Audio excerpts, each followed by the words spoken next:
Okay, now अगर हम बात करते हैं डिसीजन मेकिंग की, please try to understand first of all, जब हम डिसीजन लेते हैं तो obviously decisions are taken for what, future. Okay, future. तो फ्यूचर में हम डिसीजंस लेंगे कि क्या करना चाहिए और क्या नहीं करना चाहिए, डन। लाइक कुछ बिजनेस स्टार्ट करना हो वगैरह, बट उसके पहले हमें कुछ एक बेसिक कंसेप्ट समझने होंगे मार्जिनल के, थोड़ी देर में फिर हम आगे बढ़ेंगे। That is nothing but your marginal costing, few basic concept we will understand, तो सुनते जाना। या यहाँ पे कुछ नोट्स है that I will share with you. यहाँ पे सबसे पहले देखना ये introduction, this technique is use for decision making. आपका डिसीजन आप जब डिसीजन मेकिंग बात करते हो तो this technique is use for decision future decision making, तो आप इसके लिए यूज करते हो फ्यूचर डिसीजन के लिए। और कौन सी टेक्निक यूज करते हो, marginal costing. Now try to understand what is marginal costing. पहले सर मार्जिनल का मतलब क्या होता है? मार्जिनल का मतलब होता है वेरिएबल कॉस्ट। मार्जिनल का मतलब होता है वेरिएबल कॉस्ट। मार्जिनल एक यूनिट एक्स्ट्रा बनाने का खर्चा। तो I will say sales minus variable cost, आपको कंट्रीब्यूशन मिल जाएगा, कंट्रीब्यूशन में फिक्स कॉस्ट, आपको प्रॉफिट मिल जाएगा, डन। यहाँ पे लिखा हुआ है वो स्टेटमेंट, अगर आपको बता दूं तो देखो यहाँ पे sales minus variable cost you get contribution, contribution minus fix cost you get profit. Let me give you an example. Let us say कोई प्रोडक्ट आप 10 रुपीज़ में बना के बेचते हो, लेट अस से वड़ा पाव और whatever, vada pav let us say you sell it for 10 rupees. Okay sir आप 10 रुपीज़ में बेचते हो, what is your cost? Your cost is let us say 8, तो what comes in your pocket is 2 rupees. तो ये 2 rupees को क्या बोला जाएगा sir? Contribution. It is simple. आप एक वड़ा पाव बेचोगे तो आई होप यू अंडरस्टैंड, आपको 10 रुपीज़ मिलेगा आगे से, सर ये आपको मिला, but against that you give vada pav ना विच कॉस्टेड यू 8 रुपीज़, तो actually one vada pav is contributing कितना रुपया in your business? I can say 2 rupees, because आपका 8 रुपीज़ का उसके अगेंस्ट खर्चा भी हो रहा है, तो it is contributing 2 rupees in your business. Yes sir. अब थोड़ा सा आगे जाते हैं। If I tell you that my fixed cost is 1 lakh rupees, can you tell me how many vada paws I will have to sell in order to break even? break even मतलब no profit no loss, तो कितने वड़ा पाव बेचने पड़ेंगे? एक unit से 2 rupees मिलता है, आपको समझता है 50,000 vada pav you will have to sell. Hello, yes yes, because जैसे ही आप 50,000 वड़ा पाव बेच दोगे, every unit will give you 2 rupees का contribution in your bank account, तो 50,000 से 1 लाख रुपीज़ आ जाएगा बैंक अकाउंट में, और आप उसे फिक्स कॉस्ट पे कर दोगे 1 लाख का, और खत्म, आपका बीईपी अचीव हो गया, done. It is like this. देखो अगर आप ट्राई भी करोगे यहाँ पे अगर मैं लिखने का, सो नाउ यहाँ पे अगर मैं लिख देता हूँ, लेटेस्ट से आपने 50,000 वड़ा पाव बेच दिया, तो ये कितना हो जाएगा? 50,000 इंटू 10 में बेचा तो 5 lakh, and then 50,000 into 8 will be your cost which is 4 lakh, this is gonna be 1 lakh, and 1 lakh minus हो जाएगा। अभी इसी पॉइंट को क्या बोला जाता है? Break even point. और किसी भी बिजनेस के अंदर सबसे इंपॉर्टेंट क्या होता है मालूम है क्या? फिक्स कॉस्ट को रिकवर करना, that is the main point. Like student के लिए इंपॉर्टेंट होता है कि पास होना सर, तो पासिंग मार्क्स कितना है? ये लेटेस्ट से 50% एग्रीगेट में, इसके नीचे जाओगे तो फेल, इसके ऊपर जाओगे तो आप पास हो जाओगे। वैसे ही जो बीईपी होता है उसके नीचे जाओगे, it is breaking the company into 2 parts, या तो it can be profit make, it can be loss making और प्रॉफिट मेकिंग। तो बीईपी के नीचे है मतलब आप लॉस मेकिंग हो, बीईपी के ऊपर मतलब आप प्रॉफिट मेकिंग हो। तो बिजनेस का टारगेट रहेगा कैसे भी करके बीईपी अचीव करना है, जैसे स्टूडेंट का टारगेट रहेगा कैसे भी करके 50% लाना है। ओके चलो, कुछ बेसिक चीजें बता दी। नाउ सर कोई प्रोडक्ट का सेलिंग प्राइस 10 है, वेरिएबल कॉस्ट 8 है, तो सर कंट्रीब्यूशन 2 है। I can say my PV ratio is 20%, it is as good as जितने का भी सेल्स होगा मेरे अकाउंट में कितना रुपया आएगा, तो 20%, बिकॉज 10 में से 2 आ रहा है, तो PV ratio is something which shows relationship between sales and contribution, done. Now there is a margin of safety. Latest से आपका बीईपी कितना आया? 50,000, जैसे कि 50 पे आपका पासिंग है, आपको 80 मार्क्स आ गए, तो you are safe by 30 marks, अपने 30 मार्क्स ज़्यादा लाए। अगर आपका 80,000 ये टोटल सेल्स है और आपका बीईपी सेल्स 50 है, तो बीच में जो 30,000 का मार्जिन है वो है आपका 10, आपका मार्जिन ऑफ सेफ्टी करके। ओके, तो एक छोटा सा आइडिया दे दिया। Now then there is a total sales. अच्छा, अभी हमने एक फॉर्मूला डिस्कस किया बातों में ही। आपने क्या किया, मैंने आपको बोला आपका फिक्स कॉस्ट 1 लाख है और आपको एक यूनिट से 2 रुपीज़ का कॉन्ट्रीब्यूशन मिलता है, तो how many units you will have to sell is 50,000। आपने ये किया, विच वॉज अ बीईपी का formula. Okay, that was the BEP का फॉर्मूला। अभी ज़्यादा डिटेल में अभी नहीं डिस्कस करते, रेगुलर लेक्चर में किया गया, आपको बस अभी याद क्या रखना है मैं उतना बता देता हूँ। कभी भी क्वेश्चन में बीईपी बोला रहेगा, you need to write fix cost in the numerator. जब भी मार्जिन ऑफ सेफ्टी बोला रहेगा, you need to write profit in the numerator. जब भी टोटल सेल्स बोला रहेगा, you need to write fix cost plus profit in the numerator. Numerator की बात कर रहे हैं। आंसर अगर यूनिट्स में पूछा है तो डिवाइड कर देना कॉन्ट्रीब्यूशन पर यूनिट से। आंसर अगर रुपीज़ में पूछा है तो डिवाइड कर देना पीवी रेशियो से, which is profit volume ratio. तो अगर मैंने आपको पूछा बीईपी यूनिट्स में निकालो तो फॉर्मूला बन जाएगा फिक्स कॉस्ट अपॉन कंट्रीब्यूशन। देखो मैंने आपको बोला late us say that margin of safety rupees में निकालो तो फॉर्मूला क्या बन जाएगा, मार्जिन ऑफ सेफ्टी मतलब प्रॉफिट अपॉन पीवी रेशियो। देखो ये अगर आपको मार्जिन ऑफ सेफ्टी रुपीज़ में निकालने बोला अगेन, तो ये चीज़ आपको याद रखनी है जो ऑलरेडी लिखा हुआ है। अगर न्यूमरेटर में बीईपी बोला तो न्यूमरेटर में फिक्स कॉस्ट आएगा, एमओएस बोला तो प्रॉफिट, एंड टोटल सेल्स बोला तो फिक्स कॉस्ट प्लस प्रॉफिट। ये एक छोटा सा इंट्रोडक्शन था। Now let's start with module के questions. As we start you will understand. हाँ चलो ये इधर है, ये इधर है करके देखते हैं।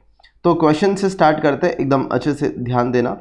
Small small questions are there. अच्छा पहला सर्विस सेक्टर का है, एक सेकेंड, पहला यहाँ पे the first one is activity based costing. Okay, so the first question is of activity based costing. Okay, no problem. देखते हैं, सुनते जानो। अभी क्वेश्चन नंबर 1 में क्या सीन है देखो, यहाँ पे लिखा गया है a company manufactures cycles okay for both adults and children. Okay given below is the information about the cycles made for children. ठीक है, मैं सिंपल बोलता हूँ, हमारी ये कंपनी जो क्या बनाती है, साइकिल बनाती है, बात खत्म। इतना अभी के लिए important, it is kind of a revision, तो हम रेलेवेंट डेटा पढ़ रहे हैं। आपको सेलिंग प्राइस दी गई है, आपको वेरिएबल कॉस्ट दिया गया है, आपको सेलिंग प्राइस और वेरिएबल कॉस्ट दिए गया है, तो इसका डिफरेंस निकाल के आपको कंट्रीब्यूशन मिल जाएगा। यस सर, अगर मैं यहाँ पर लिख देता हूँ, देखना we are going for question 1। Okay, तो अगर हम क्वेश्चन नंबर 1 करेंगे तो इसके अंदर देखो कैसा रहेगा। सबसे पहले कंट्रीब्यूशन दे दिया है, हाँ, फिक्स कॉस्ट भी दे दिया है which is 10 lakh rupees per month. Okay now ये फिक्स कॉस्ट दे दिया गया है। अभी अगर मैं कुछ चीज़ें फाइंड आउट करने बोलूँ आपको बीईपी वगैरह, तो देखो सबसे पहले मैं यहाँ पे लिख ही देता हूँ, that would be the better idea. सबसे पहले क्वेश्चन में क्या पूछा है ज़रा देखना। फाइंड बोला है break even point per month and profit per month under एक ट्रेडिशनल सिस्टम है और एक एक्टिविटी बेस्ड कॉस्टिंग सिस्टम है। तो दो चीज़, एक ट्रेडिशनल है और एक एक्टिविटी बेस्ड है। ठीक है, चलो एक काम करते हैं। सबसे पहले सर बीईपी का फॉर्मूला क्या होता है, तो fix cost divided by contribution per unit. अगर मैं एक सिंपल बोलूँ, fix cost divided by contribution per unit. Okay, तो देखो मैं यहाँ पे क्या लिख देता हूँ, सेल्स, सुनते जाना, आपका selling price minus variable cost, आपका कंट्रीब्यूशन पर यूनिट आ जाएगा, then you will write your fix cost. तो वैसे आपको यहाँ पे प्रॉफिट मिल जाएगा, यहाँ पे आपको प्रॉफिट मिल जाएगा। ठीक है, नाउ आपको अगर मैं सबसे पहली चीज़ बोलूँ तो बीईपी का फॉर्मूला अभी अभी मैंने आपको बोला, it is fix cost divided by contribution per unit. तो अगर इतना हो गया तो अपना काम हो जाएगा। देखते हैं how many systems are there. 3 systems आने वाले हैं आगे, मैं एक एक करके बता रहा हूँ। सबसे पहले मुझे आंसर ट्रेडिशनल से करना है, प्लीज़ समझना। तो मेरे पास ट्रेडिशनल का डेटा है, traditional cost volume profit analysis, मतलब नॉर्मल अपनी जो एनालिसिस तुम करते हो। सर आपका कंट्रीब्यूशन कितना जाएगा, 8000 माइनस 7500। सीवीपी एनालिसिस की मैं बात कर रहा हूँ, ट्रेडिशनल सिस्टम ये है ट्रेडिशनल। तो you will say it is 8000 minus 7500, तो आपका 500 का कंट्रीब्यूशन हो जाएगा एक यूनिट का। डन, ये आपका कंट्रीब्यूशन हो जाएगा। अच्छा एक चीज़ और करनी थी, आपको प्रॉफिट भी निकालने बोला है, तो एक छोटा सा चेंज होगा, मुझे टोटल कंट्रीब्यूशन भी निकालना होगा ना, तो मुझे ऐसा करना पड़ेगा इनटू नंबर ऑफ यूनिट्स, जिससे मुझे टोटल कंट्रीब्यूशन मिल जाएगा। फिर मैं उसमें से फिक्स कॉस्ट वगैरह माइनस करूँगा तो वो प्रॉफिट आएगा। देखो चलो अभी समझेगा। क्वेश्चन में हमने कितना यूनिट्स बेचने का सोचा है, 10,000। तो सर 500 रुपीज़ ये एक यूनिट का कंट्रीब्यूशन है। I am planning to sell 10,000 units, मतलब I am gonna generate 50 lakh rupees अगर आप देखोगे तो। हाँ सर, ओके सर उसके बाद मेरा फिक्स कॉस्ट कितना है, मेरा फिक्स कॉस्ट 10 लाख रुपीज़ अगर आप देखोगे पर मंथ। तो एक महीने का कंट्रीब्यूशन इतना जाएगा, 500 एक यूनिट से आता है तो 10,000 से इतना, और 10 लाख ये मेरा फिक्स कॉस्ट है, तो 40 लाख रुपीज़ का मेरा प्रॉफिट आ जाएगा। क्वेश्चन में 2 रिक्वायरमेंट्स थी गाइज, मैं एक एक करके जा रहा हूँ। पहले आपको बीईपी निकालना था और एक प्रॉफिट तो निकल गया, अभी बीईपी। सर बीईपी निकालना इजी है, you know the fix cost, आपको 10 लाख का रुपीज़ का रिकवर करना है, and every unit will fetch you कितना रुपीज़, 500 रुपीज़। तो सर 10 लाख रुपया जमा करना है एंड एवरी यूनिट से 500 आएगा, you will have to sell 2000 units. तो अगर आप 2000 यूनिट्स बेचोगे ना, so it is a no profit no loss situation. Question के 2 रिक्वायरमेंट थे, प्रॉफिट और आपका BEP. So we have calculated both profit and BEP. चलो आगे बढ़ते हैं। ये निकालने के बाद आपको मैं सोल्यूशन भी बता देता हूँ यहाँ पे एक बार। ये ट्रेडिशनल सिस्टम है, पहला ए पार्ट देखो ट्रेडिशनल वाला, जिसमें आपका प्रॉफिट है 40,000 और वीपी किधर ये 2,000 है, तो वो 40 lakhs एंड ये देखो 2,000 डन डन। चलो आगे बढ़ते हैं। नाउ क्वेश्चन में एक और एनालिसिस बोला गया है जिसको बोलते हैं एक्टिविटी बेस्ड कॉस्टिंग। अभी क्या दिया गया है वो ज़रा एक बार देख लेते हैं। एक्टिविटी में सर फिक्स कॉस्ट जो है ना मेरा 10 लाख का, ये देखो ये एक्टिविटी बेस्ड कॉस्टिंग है। अभी इसमें भी ये तो सेम ही है सर पूरा, देखो ये पूरा ही सेम है। तो अगर ये पूरा सेम है मतलब ये तो सेम रहेगा पूरा एज इट इज़। अगर मैं आपको बता दूं यहाँ तक 50 लाख तक तो सेम रहेगा कि वही कंट्रीब्यूशन है, उतने यूनिट्स बेचने वाला। ये एक्टिविटी बेस्ड कॉस्टिंग सिस्टम की बात हो रही है। हाँ एक्टिविटी बेस्ड कॉस्टिंग ओके चलो। और अगर मैं आगे बढ़ता हूँ तो फिक्स कॉस्ट 8 लाख है, पर सुनो आगे। The fixed cost of 10,000 per month under traditional costing system are those which do not vary with respect to volume। अच्छा मैं आपको पहले एक एक्टिविटी बेस्ड कॉस्टिंग का एग्जांपल दे देता हूँ, मैंने पहले भी शायद दिया होगा। 4 दोस्त लोग हैं, अगर वो पार्टी करने गए तो बिल 4,000 का आया है और 4 लोग हैं, तो अगर मैं डिवाइड कर दूंगा तो पर हेड कितना आ जाएगा 1,000, 4,000 का बिल आया है। लेकिन अगर मैं आपको बोलूँ ये गलत सिस्टम है, आपको ये करना चाहिए 4,000 का बिल किस एक्टिविटी की वजह से आया, तो एक फूड एंड एक लेटर से लीकर। तो फूड का खर्चा आपका लेटर से 2,500 है और लीकर का 1,500 का खर्चा है। ये 2 लोगों ने कंज्यूम किया और फूड 4 लोगों ने खाया है, तो आप लोग ये 625 आ जाएगा और ये 1,500 डिवाइड बाई 2। तो जिसने खाली फूड की एक्टिविटी की वो इतना रुपया देगा 625, जिससे दोनों किया है वो फूड एंड लीकर दोनों का कॉस्ट देगा। तो that is the right approach activity based costing system. अब यहाँ पे ये जो आपका कॉस्ट होता है ना उसको पार्ट्स में डिवाइड करते हो, इसका कितना करके वैसा देखते हैं। Now what is given over here sir, following an activity based costing study fix cost that do not worry versus per volume and any other cost driver has been identified as 8 lakh. सबसे पहले देखो ये क्या है मैं समझाता हूँ। हम 10 लाख को डिवाइड करेंगे कि इसका कोई कॉस्ट ड्राइवर है क्या। जैसे हमारा जो बिल था उसका कुछ कॉस्ट ड्राइवर था, फूड एंड लीकर वगैरह वैसे ही अगर हम यहाँ पर दे देंगे, जैसे अगर हमने टिप दे दी, लेटर से वेटर को 100 रुपीज़ की टिप दे दी, तो ये जो टिप दी है ना इसका कोई कॉस्ट ड्राइवर नहीं है, ये तो सबको ही डिवाइड, मतलब ये एक फिक्स कॉस्ट है जिसका कोई किसी चीज़ पे डिपेंडेंट नहीं है कि कितने लोग थे, टिप इतनी ही रुपया देनी थी 100। बट फूड और लीकर डिपेंड करता है आप कितना कंज्यूम करते हो, कितनी एक्टिविटी वैसा। अभी यहाँ पे देखो समझेगा, ये जो 10 लाख रुपये उसको मैंने बाइफरकेट किया तो मुझे ये पता चला following an activity based costing fix cost that do not worry as a per unit per volume or any other cost driver has been identified as 8 lakh. तो 8 लाख ही किसी चीज़ पर डिपेंडेंट नहीं है। लाइक रेंट अगर मैं बोलूँ, आप प्रोडक्ट 1 बनाओ 2 बनाओ कितना भी बनाओ, रेंट इतना ही रहने वाला है वो। Okay, the study revealed milling machine is used to cut the metal into steer support। तो we have some machine, milling machine we can say, where we just cut the things। okay, production of this tier support take place in the 25 units of batches. देखो अभी ये ज़रा ध्यान देने जैसा है कि हम प्रोडक्शन किस में करते हैं, बैचेस में करते हैं। वैसे अगर आपको समझ में आता है, आपको 10,000 यूनिट्स बनाने का है और आप एक बैच में 25 बनाते हो, तो 10,000 divide by 25, number of batches will be 400 आपका। अगर मैं आप लिख दूँ, अगर मैं कॉस्ट वगैरह निकालूँ तो देखो ऐसा रहेगा आपका कि total production divided by units in one batch, units in a batch, तो आपको मिलेगा नंबर ऑफ बैचेस और number of setups, number of batches. चलो तो देखते हैं, आगे जाते हैं। अभी अगर मैं आपको बता दूं मुझे टोटल कितना बनाने का है 10,000, मैं एक बैच में कितना बनाता हूं तो मुझे पता चलता है 25 बनाता हूं, तो उस हिसाब से एक बैच में 25 है, तो how many batches I will have to run, 400 batches I will have to run. और आगे लिखा है 1 batch of children cycle is finish, मतलब 2 प्रोडक्ट है, तो एक बैच में साइकिल ये चिल्ड्रन का साइकिल बनाएंगे, फिर एडल्ट का बनाएंगे, फिर चिल्ड्रन का, फिर एडल्ट का वैसा। तो अगर हम आगे देखते हैं, the next batch would be for adult वैसा, then therefore after each batch there would be a setup change, मतलब छोटी साइकिल है बड़ी साइकिल है तो कुछ मशीन में चेंजेस करने पड़ेंगे।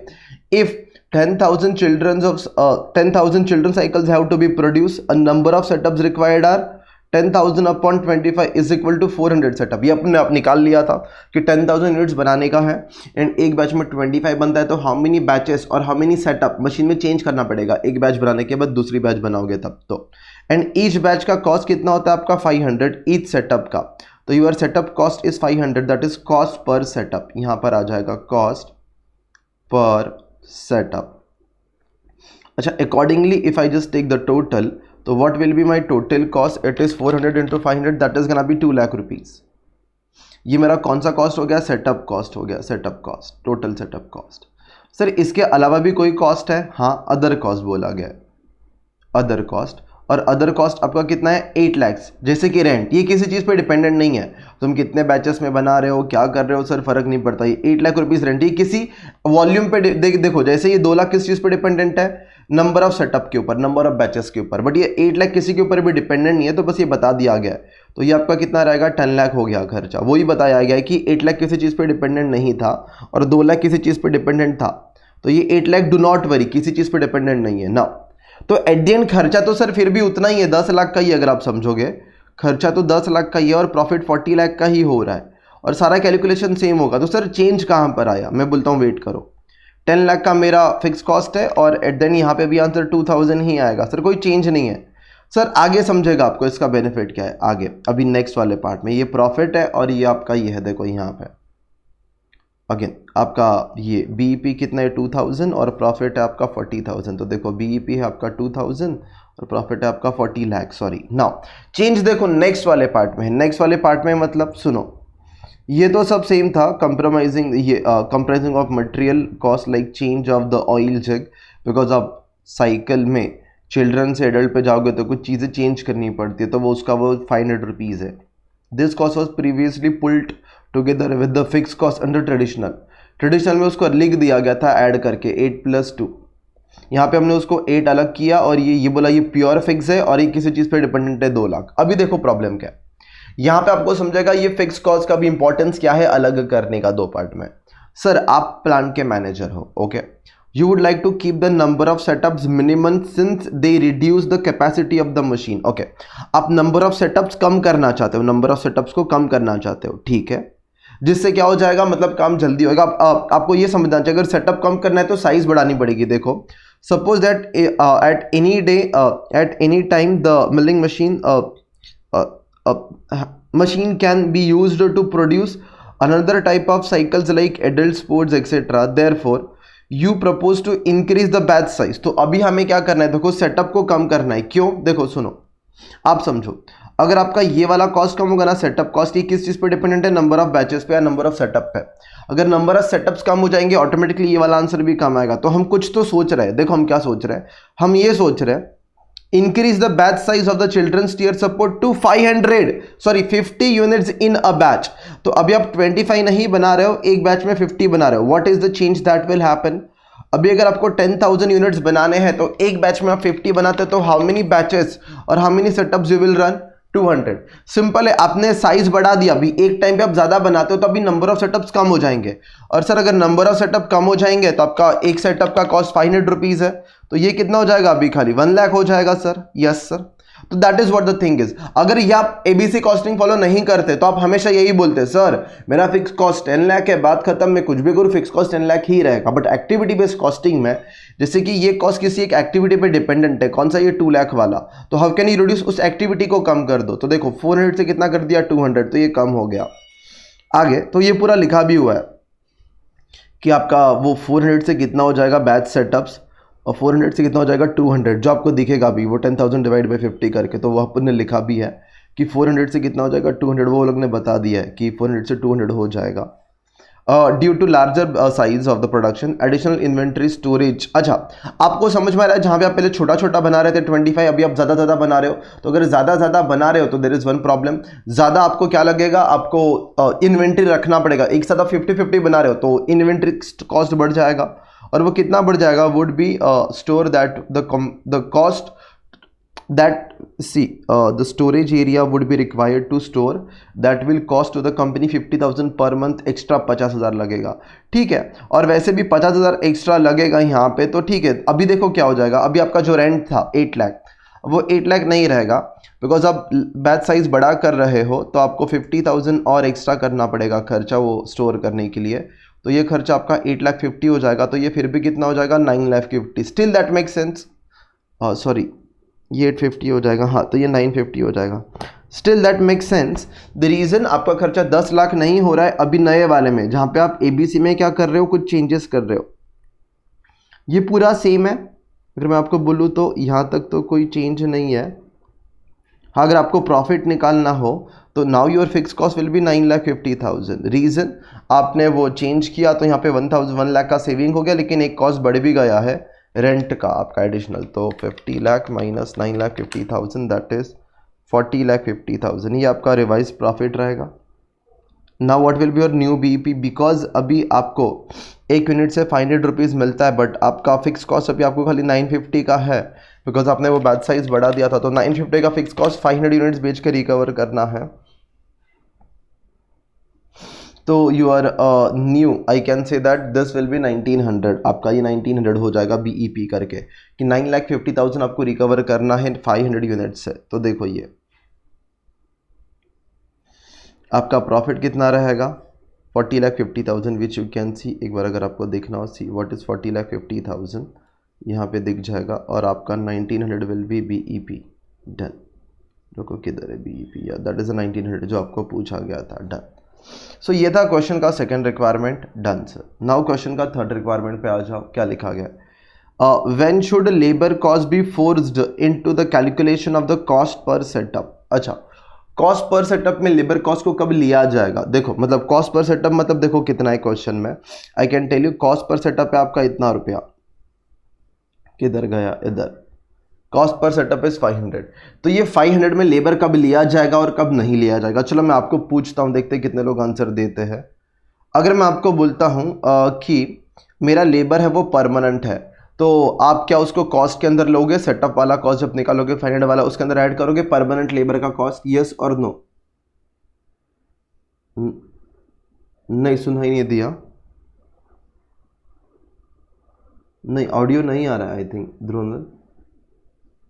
नो ना, एग्जैक्टली नहीं लेंगे सर में तनशीतल। द रीजन इज सर ये परमानेंट है, मतलब मैं सेटअप में कितने भी चेंजेस करूँ वो पर सेटअप जो इनकर होगा ना वो इंपॉर्टेंट है। पर सेटअप मतलब जब जब सेटअप होगा तब तब खर्चा होगा, that is what it is cost per setup.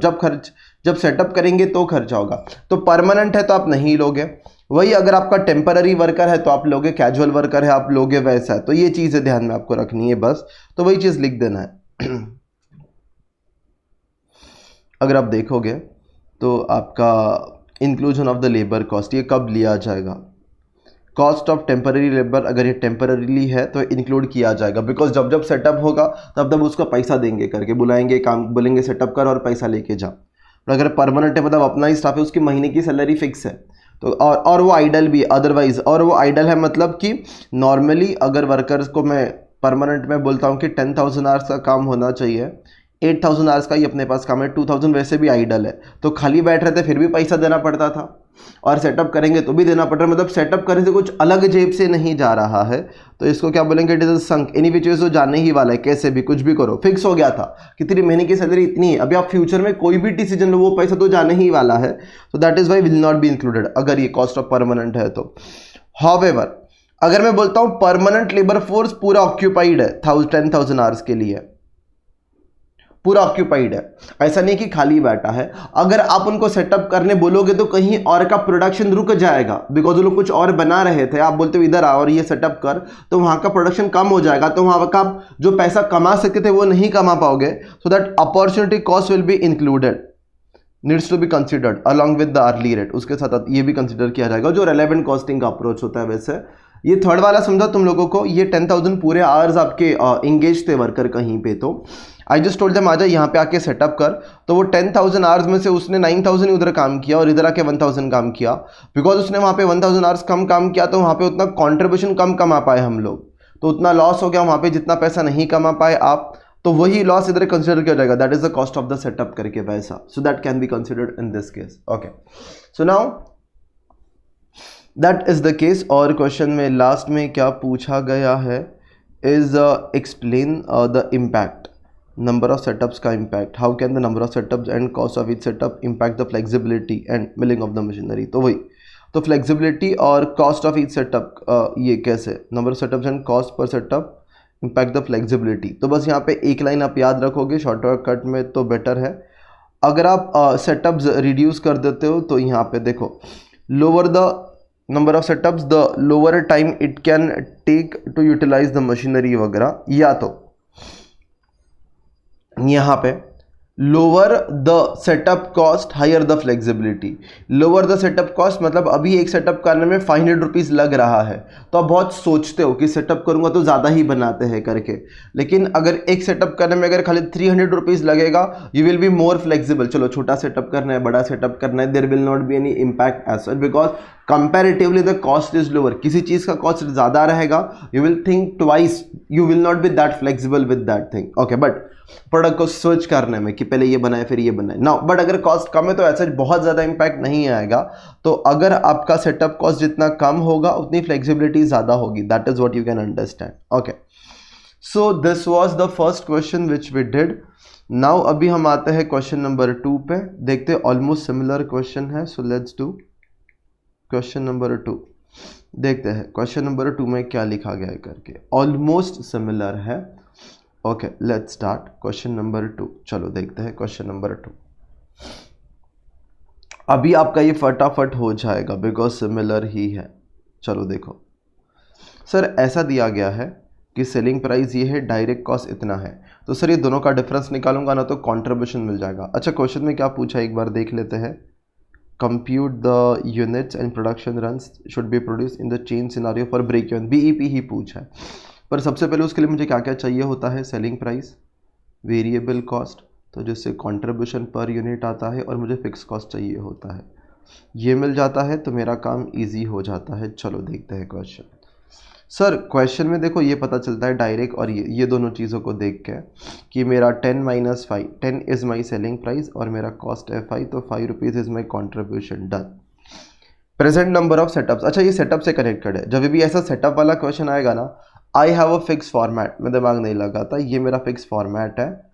इसको चाहिए तो देखो ऐसा ले लेने का कॉपी, और मैं यहाँ पे आपको समझा देता हूँ, देखो कैसे क्या होगा। ये कॉपी पेस्ट कर दिया, डन। सुनना ना क्या क्या दिया गया ज़रा देख लेते हैं। Sir present number of setups, presently हम कितना सेटअप कर रहे हैं, 42, ये इधर आ जाएगा। करंटली नंबर ऑफ बैचेस, देखो नंबर ऑफ बैचेस के आगे 42, नंबर ऑफ सेटअप्स के आगे आगे। कॉस्ट पर सेटअप, एक सेटअप का कॉस्ट आपका कितना है, एक सेटअप का 450 करंटली खाली, तो एक सेटअप का कॉस्ट 450 है। तो अभी 42 सेटअप्स हो रहे हैं और 450 इज योर कॉस्ट, तो 18,900 is your setup cost, done. Production units पर रन, आप एक रन में कितना बनाते हो, 960। एक रन में मतलब एक बैच में, इन अ बैच 960 बनाते हो। अच्छा, ऊपर वाला आंसर क्या हमें आ सकता है, हाँ sir, it is gonna be 42 batches है और हर बैच में आप 960 बनाते हो, या तो रिवर्स जाओगे तो पूरे साल में आप कितना बनाते रहोगे, 40320 करके 40 40,320, 960 इन वन बैच इंटू 42, या 40,320, डन। आगे सर इंजीनियरिंग, अच्छा एक नया कॉस्ट है, इंजीनियरिंग आवर्स है और इंजीनियरिंग कॉस्ट पर आवर है। अगेन इंजीनियरिंग आवर्स दिए गए और कॉस्ट पर आवर इंजीनियरिंग का कितना ही है, इतना, तो एक और कॉस्ट यहाँ पे जुड़ जाएगा। There is one more cost which will be added after setup cost, that is engineering cost, engineering cost. चलो ठीक है, दैट इज कितना, तो ज़रा मैंने देखा तो वो पता चला कि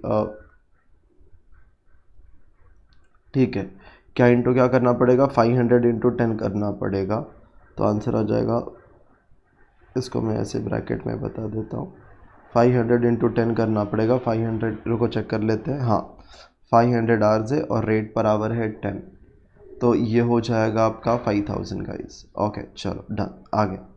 तो ये हो गया, कुछ अदर विदर है क्या कॉस्ट देखते हैं।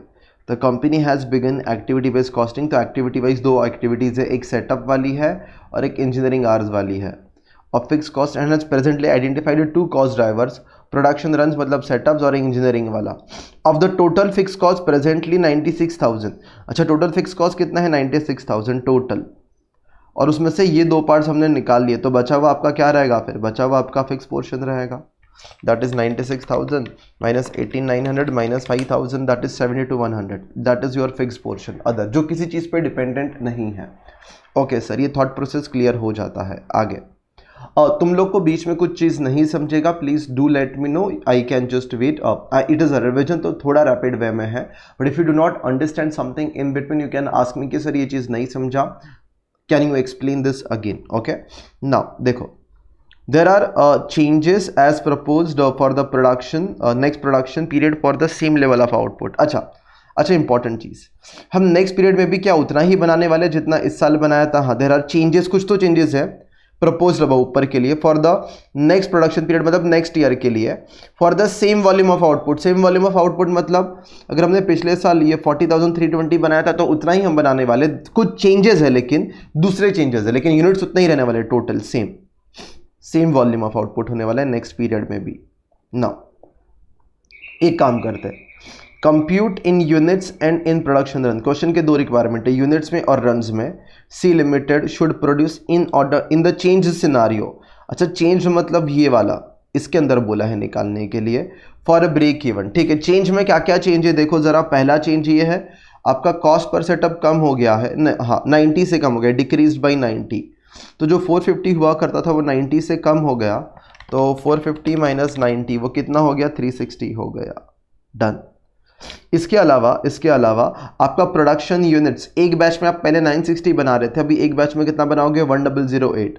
तो जहाँ पे आप पहले 960 बना रहे थे अभी आप वहाँ पे 1008 बनाओगे। अच्छा, मुझे ये पता चल जाता है, मुझे पूरे साल में तो 40,320 ही बनाने का है, लेकिन अभी एक बैच में मैं ज़्यादा बना रहा हूँ 1008, तो अभी आई विल हैव 40 बैचेस। 1008 एक बैच में वैसे 40 बैचेस रहेंगे, और अभी हर बैच का खर्चा 360 है, तो ये 14,400 आ जाएगा। Done sir. हाँ, नाउ और एक चेंज है, इंजीनियरिंग आवर्स, जहाँ पे पहले 500 आवर्स लगा करते थे वहाँ पे खाली अभी 422 आवर्स लगेंगे।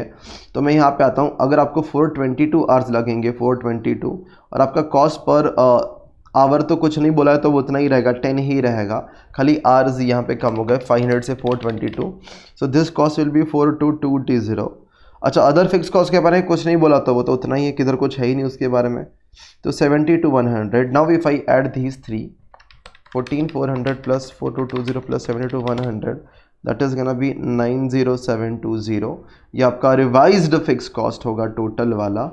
पहले फिक्स कॉस्ट 96,000 था, अभी इसमें तो कोई चेंज बोला नहीं है 1055। देखो ये वाले में तो ये सेम ही रहेगा कि पहले कोई प्रोडक्ट 10 रुपये में सेल होता था, 5 रुपीज़ वॉज द कॉस्ट। हाँ, but fix cost has change, and because fix cost has change in the change scenario, तो now if I calculate after this working 1 and 2, break even point, पहले part का answer BEP in units अगर पहले मुझे निकालना है तो I will say in the change scenario, तो what is my fix cost? इतना, and how what is my contribution for every unit? I get 5 rupees का कंट्रीब्यूशन, 90720 डिवाइडेड बाई 5, तो सर 18,144 फॉर यूनिट्स। लेकिन आपको क्वेश्चन का requirement बहुत ध्यान से पढ़ना होता है, आपको यूनिट्स में भी आंसर निकालना है, computing units and production runs. Production runs मतलब सेटअप्स, तो कितने सेटअप्स करने पड़ेंगे? BEP इन रन्स और इन सेटअप्स, इन रन्स और सेटअप्स, कि हाउ मेनी रन्स और हाउ मेनी प्रोडक्शन सेटअप्स। तो currently in the change scenario, ये वाला चेंज सिनारियो है, चेंज सिनारियो, ये वाले सिनारियो के अंदर ये वाला जो आपका है that is the change scenario.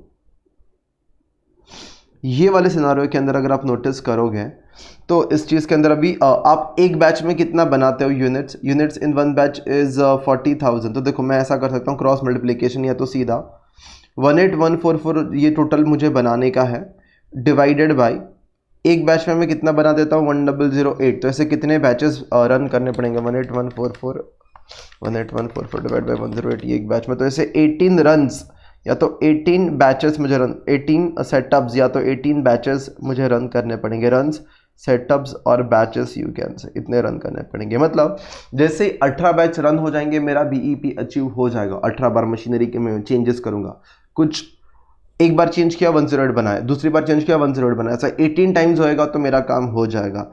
Yes, that was the first part. Advise whether catalyst should continue to break up the remaining fixed cost into the activity based cost. Yes, because activity based costing gives you the right cost. और कल उठ के because अगर आप fix cost को ऐसा टुकड़ों में तोड़ देते हो ना कि ये इस चीज़ पे डिपेंडेंट है, सेटअप पे, ये इंस्पेक्शन पे वगैरह, तो कल उठ के ये इंस्पेक्शन की एक्टिविटी कम होती है तो वो कॉस्ट भी कम हो जाता है, वैसा है अकॉर्डिंगली। तो it gives you the right picture. तो यस, कंटिन्यू एडवाइस वेदर क्या वो ब्रेकअप करना चाहिए फिक्स कॉस्ट को, जो रिमेनिंग है वो, मतलब जो आपको दिख रहा है यहाँ पे ये 70 to 100 को, यस सर करना चाहिए, that will give you the benefit. तो देखो यहाँ पे it will give you the accurate cost, तो कहीं पे answer yes, company should adopt activity based costing for accurate product pricing. तो अगर आप ये करोगे तो आपको एकदम एक्यूरेसी के लिए एक्यूरेट डेटा मिलेगा। तो yes, we should do that. So that was the second question. पहले दो question I can say almost same थे, कुछ ज़्यादा चेंज नहीं था उसके अंदर। Okay, now there is a third question and then रुको, अगर हम आगे जाते हैं, अगर मैं प्रैक्टिकल पे देखे या तो यहाँ पे आपके दूसरे भी क्वेश्चंस है। अच्छा, ये एक छोटा सा क्वेश्चन है आपका, क्वेश्चन नंबर 4 पहले कर लेते हैं, फिर 3 पे आते हैं चाहिए तो। So let me do question 4 first. Okay, चलो देख लेते हैं क्या है क्वेश्चन नंबर 4 में, क्या है ज़रा let's have a look. Sir recently health, मैं आपको एक सिंपल समझा देता हूँ मेरे एंड पे, जो आपको एकदम दिमाग में अच्छे से फिट हो जाएगा। देखो ऐसा है कि एक हेल्थ केयर है, ministry of health and family welfare, मतलब कोई गवर्नमेंट डिपार्टमेंट है, ministry of health and family welfare along with the drug control department. तो ये government department they have come up hard on the health care centres. इसका मतलब होता है hospitals. तो गवर्नमेंट डिपार्टमेंट लोग है ना, ये लोग now they are hard on the health care centers, मतलब हॉस्पिटल्स। वाई? बिकॉज हॉस्पिटल वाले क्या चार्ज कर रहे हैं, एग्जॉर्बिटेंट फीस, मतलब एकदम बहुत ज़्यादा फीस चार्ज कर रहे हैं। So now health care centre वाले, मतलब हॉस्पिटल वाले भी टेंशन में है। अगर अभी गवर्नमेंट कुछ रिस्ट्रिक्शन लगाएगी कि तुम इससे चार्ज नहीं कर सकते हो ज़्यादा, तो प्रॉब्लम अभी लोग पैसा कैसे कमाएंगे करके हॉस्पिटल वाले। सो नाउ बिकॉज अभी कॉम्पिटिशन बहुत ज़्यादा है, तो government has taken some measures, और इसके लिए hospital is feeling the pinch of the measures taken by the government authorities. तो भी क्या करें, तो ये जो HHCL है, ये हॉस्पिटल जो है is operating in a competitive environment, competition है बहुत ज़्यादा। तो सर प्रॉफिट कैसे कमाए अभी इस केस में, बिकॉज गवर्नमेंट ने तो क्या कर दिया है यहाँ पे, सेलिंग प्राइस, मतलब जो फीस कलेक्ट करनी होती है उसके ऊपर रिस्ट्रिक्शन डाल दिया। अब तुम नंबर ऑफ यूनिट थोड़ी बढ़ा सकते हो, पेशेंट्स कैसे बढ़ाओगे, increasing patients is also difficult. ऐसा जानबूझ के कुछ वायरस फैलाने का फिर पेशेंट्स आएंगे, वैसा तो नहीं कर सकते। तो अभी क्या करना चाहिए, तो हमने कुछ प्लान बताया यहाँ पे, प्लान, और प्लान है आपका कॉस्ट कंट्रोल एंड रिडक्शन का। कॉस्ट को कम करेंगे तो देखो मैं क्या बोलता हूँ, selling price minus cost you get profit. Sir हम सेलिंग प्राइस दो चीज़ों से बनती है, selling price into sales quantity. You can not increase the quantity, that is not in your control, कि हम पेशेंट्स को बढ़ा दे कि भाई कुछ खिला के भाई तू बीमार हो जा फिर हम ठीक करेंगे। You can not increase the price also, because government ने अथॉरिटी ने कुछ फिक्स किया है कि भाई इतना फीस आप नहीं चार्ज कर सकते ज़्यादा इससे। So now there is only one option. If you can't increase the sales, you want to increase the profit. You are in a competitive environment. So if you want to retain the profit, or rather I would say increase the profit, sales नहीं बढ़ा सकते, तो एक ही option बचता है cost को कम करने का। तो अगर आपको कॉस्ट को कम करना है तो कुछ डेटा दिया है। HHCL provides a treatment under package system where fees is charged irrespective of the days patient stays in the hospital। मतलब अब जो फीस चार्ज करते हो ना वो डे वाइज नहीं होता, तुम एक बार एडमिट हो गए तुमको इतना रुपया देना पड़ेगा irrespective of days, which is important. तो it is irrespective of days, कितना भी दिन रहो तुमको ठीक करा के भेजेंगे हम। और आपको कितना रुपया देने का है, कितना रुपया देना है, चलो वो अभी इधर नहीं है बिकॉज हमें कॉस्ट कम करना है, तो कॉस्ट के बारे में डेटा दिया गया है। नॉर्मली एक पेशेंट कितने दिन के लिए रहता है, कंसल्टेंट हैज़ एस्टिमेटेड एक पेशेंट 2.5 डेज के लिए रहता है, उसका पैसा फिक्स हो जाता है, एक बार वो एडमिट होता है तो इतना रुपया वो दे देगा। अब वो 2.5 डेज में निकले या 2 डेज में निकले, आपको पैसा उतना ही मिलने वाला है इररिस्पेक्टिव ऑफ डेज। तो हम कॉस्ट कटिंग के लिए क्या सोच रहे हैं, पेशेंट को 2.5 डेज के लिए नहीं रखते हैं, इंस्टेंट उसको हम रिड्यूस कर देते हैं 2 दिन, और उसको बोलेंगे तू ठीक हो गया करके निकल जा, मतलब बोलेंगे तू ठीक हो गया। हालांकि उसकी थोड़ी सी रिकवरी बाकी होगी, मतलब उसको और थोड़ा हाफ डे और थोड़ा रखते थे, या थोड़े और मेडिसिन या वहाँ पे ग्लूकोज वॉटेवर जो भी मेडिसिन वगैरह अगर आप चढ़ाते तो एकदम फुल रिकवर होके वो बाहर जाता। बट फुल रिकवर होने से पहले ही तो आपने 0.5 डेज का कॉस्ट बचा लिया, आपने उसको 0.5 डेज जल्दी भेज दिया, और आपका एक दिन का कॉस्ट कितना होता है वेरिएबल कॉस्ट, जो भी होता है एक पेशेंट का वो 500 रुपीज़ पर पेशेंट डे होता है। तो कहने से आपने कितनी सेविंग कर ली, हाँ आपने जहां पे पेशेंट को 2.5 डेज एडमिट रखना था सेविंग, तो आपने उसको 2 डेज ही रखा, तो आपने 0.5 डेज की सेविंग की, and for every day you are saving 500 rupees, तो ये इतना। और ऐसे कितने पेशेंट डेज होते, तो अगर आप देखोगे 15,000 पेशेंट विजिट्स, तो हर पेशेंट के पीछे आपने इतना रुपया बचा लिया 0.5 इंटू दिस। और ऐसे कितने पेशेंट्स विजिट करते हैं, तो 15,000, तो उसके पीछे तो आपने 500 इंटू 0.5, आपने 250 रुपया एक पेशेंट के पीछे बचाया। वी हैव 15,000 पेशेंट्स, तो आपने 37,50,000 का सेविंग कर दिया। अच्छी बात है, just by taking one small decision कि पेशेंट को हम जल्दी छोड़ देंगे, बोलेंगे भाई तू निकल जा, आधे दिन पहले उसको बोलेंगे तू ठीक हो गया। बट आपको समझ में आना चाहिए when you do something like this, हो सकता है रीएडमिशन होगा, चांसेस ज्यादा हो जाएंगे, बिकॉज पेशेंट फुल्ली रिकवर नहीं हुआ था, स्टिल यू टोल्ड हिम कि तू रिकवर हो गया है करके। तो देखो अभी अगर आप आगे देखोगे, medical superintendent has some concerns with that of the consultant plan. We have some concerns over here, क्या in this case according to him अगर आप रिड्यूस कर देते हो पेशेंट डेज को, would be detrimental to the full recovery. Why? Because इसकी वजह से जो रीएडमिशन रेट, रीएडमिशन मतलब पेशेंट को बोला तो ठीक हो गया है, ही केम अगेन, बोला कि अपना वापस अपन बीमार हो गए करके, तो पहले जो 3% था, now it has increased to कितना 5%।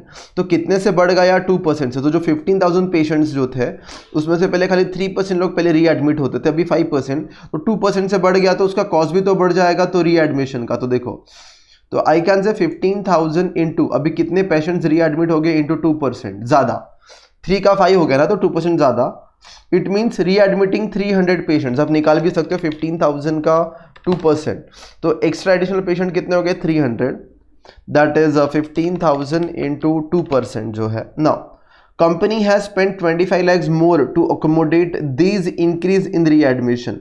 तो ये जो भी है आपका रीएडमिशन कॉस्ट, अभी मैं बोलूंगा cost saving, variable cost saving, then we can say readmission cost,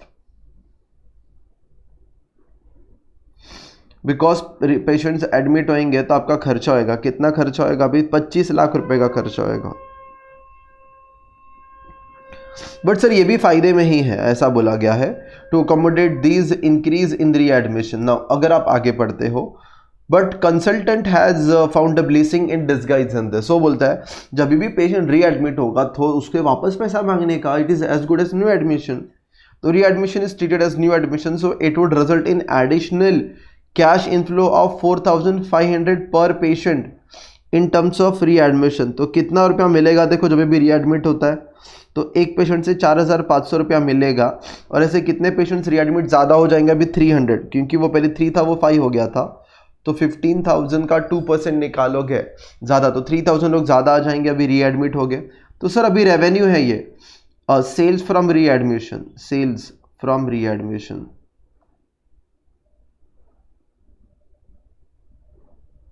अच्छा, जो रीएडमिशन कॉस्ट है उसको मैं ब्रैकेट में डाल देता हूँ, ऊपर वाला वेरिएबल कॉस्ट का सेविंग है। तो अगर 300 लोग रीएडमिट होंगे तो हर पेशेंट से आपको कितना रुपया मिलने वाला है, 4,500 पर पेशेंट। तो 300 इंटू 4,500, तो आपको 13,50,000 वापस पैसा मिलेगा।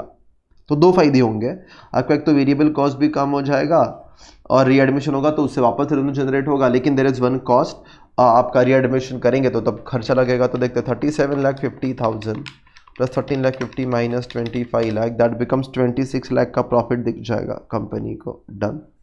Relevant revenue. तो सर क्या हॉस्पिटल को ऐसा करना चाहिए? हाँ सर बिल्कुल करना चाहिए, फ़ायदा होगा। मतलब अभी पेशेंट, लेकिन ये गलत है इथिकली, बट ठीक है, we can say the 2.5 days की जगह पे 2 डेज में छोड़ दो। Calculate the impact on management's consultant plan on profit of the company.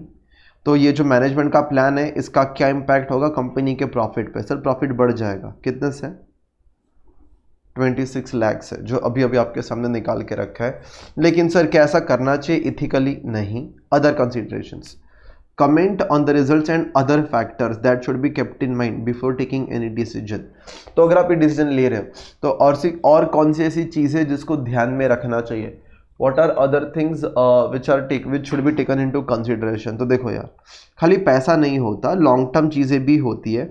आपको खाली क्वांटिटेटिव मतलब खाली पैसा नहीं देखना होता, क्वालिटेटिव मतलब दूसरी चीज़ें भी देखनी होती है। आपको खाली शॉर्ट रन नहीं सोचना होता, उसके साथ आपको लॉन्ग रन भी सोचना होता है। इस प्रैक्टिस की वजह से आप शॉर्ट रन में कमा तो लोगे प्रॉफिट, लेकिन लॉन्ग टर्म में क्या हो जाएगा, it will tarnish the image कि यहाँ पे जाते हैं तो वापस रीएडमिशन होता है, ठीक नहीं होते हम फर्स्ट टाइम में। तो और आपको याद रखना है, just to earn maximum profit, आप शेयर होल्डर का वेल्थ मैक्सिमाइज करने के लिए आप ऐसा, उसके लिए तो ये अच्छा है, बट आप ऐसा मत करो। इवन मार्केट में कंपटीशन है तो दो चीज़ों से अच्छा लग रहा है, एक तो प्रॉफिट भी बढ़ रहा है, प्राइमरी गोल आपका यही होता है कि प्रॉफिट इंक्रीज करना है, वो बढ़ भी रहा है, और कंपटीशन है तो रहने के लिए हमें ये करना भी पड़ेगा। लेकिन other side of the coin is, the second side of the coin is it cannot be ignored, which is humanity, values and business ethics। आप ये नहीं भूल सकते, just to earn some money you cannot just have some discomfort for the patients कि भाई तुम वापस readmit हो, ये सब चीज़ें you cannot play with the life of the patient just to have that extra benefit करके done। So that was again a small question, question number 4। it was all about non financial considerations जिसको बोला जाता है। ठीक है, चलो आगे बढ़ते हैं। नाउ इसके बाद अगर हम देखेंगे तो क्वेश्चन नंबर 5 पे आ जाते हैं। यस, देखते हैं ये क्या है, या तो 5 या तो ओके रुको ज़रा, ओके एक रेलेवेंट कॉस्टिंग का है ये वाला, और ये है आपका कीप और ड्रॉप डिसीजन। चलो कीप और ड्रॉप 7th वाला कर लेते हैं पहले, लेट्स हैव अ लुक। तो लेट्स डू क्वेश्चन नंबर 7, देन बच्चों भी बीच बीच में करते जाएंगे। Let's do question number 7। Okay, देखना क्वेश्चन नंबर 7, ध्यान देना। Rabi is considering the discontinuance of division C, the following information is given. तो राबी नाम की कंपनी है और आपको इस कंसिडरिंग कि डिविजन सी को बंद किया जाए। सर वाई, इसको बोलते हैं कीप और ड्रॉप, की डिवीजन को रखना चाहिए कि बंद कर देना चाहिए। तो सर राबी लिमिटेड के बारे में यहाँ पे ये बोला गया है, is considering the discontinuance of division C ना, तो यहाँ पे आप देखोगे ए और बी है और यहाँ पे सी है। सर डिवीजन सी को ही क्यों बंद करना है, बिकॉज डिवीजन ए और B is a divisional income, उसका इनकम प्रॉफिट में है। लेकिन अगर आप सी का देखोगे तो there is a loss, it is negative 1,72,500। तो ऑब्वियसली जो चीज़ लॉस मेकिंग है हम उसको क्या करने का सोच रहे हैं, बंद करने का सोच रहे हैं, because it is loss making. Why to continue, let's shut it down. सुनो अभी, इन दिस केस अगर आप ऐसा करते हो कि इसको बंद करने का सोच रहे हो, सो नाउ सुनना, यहाँ पे एक लाइन और इंपॉर्टेंट है जो सुनना।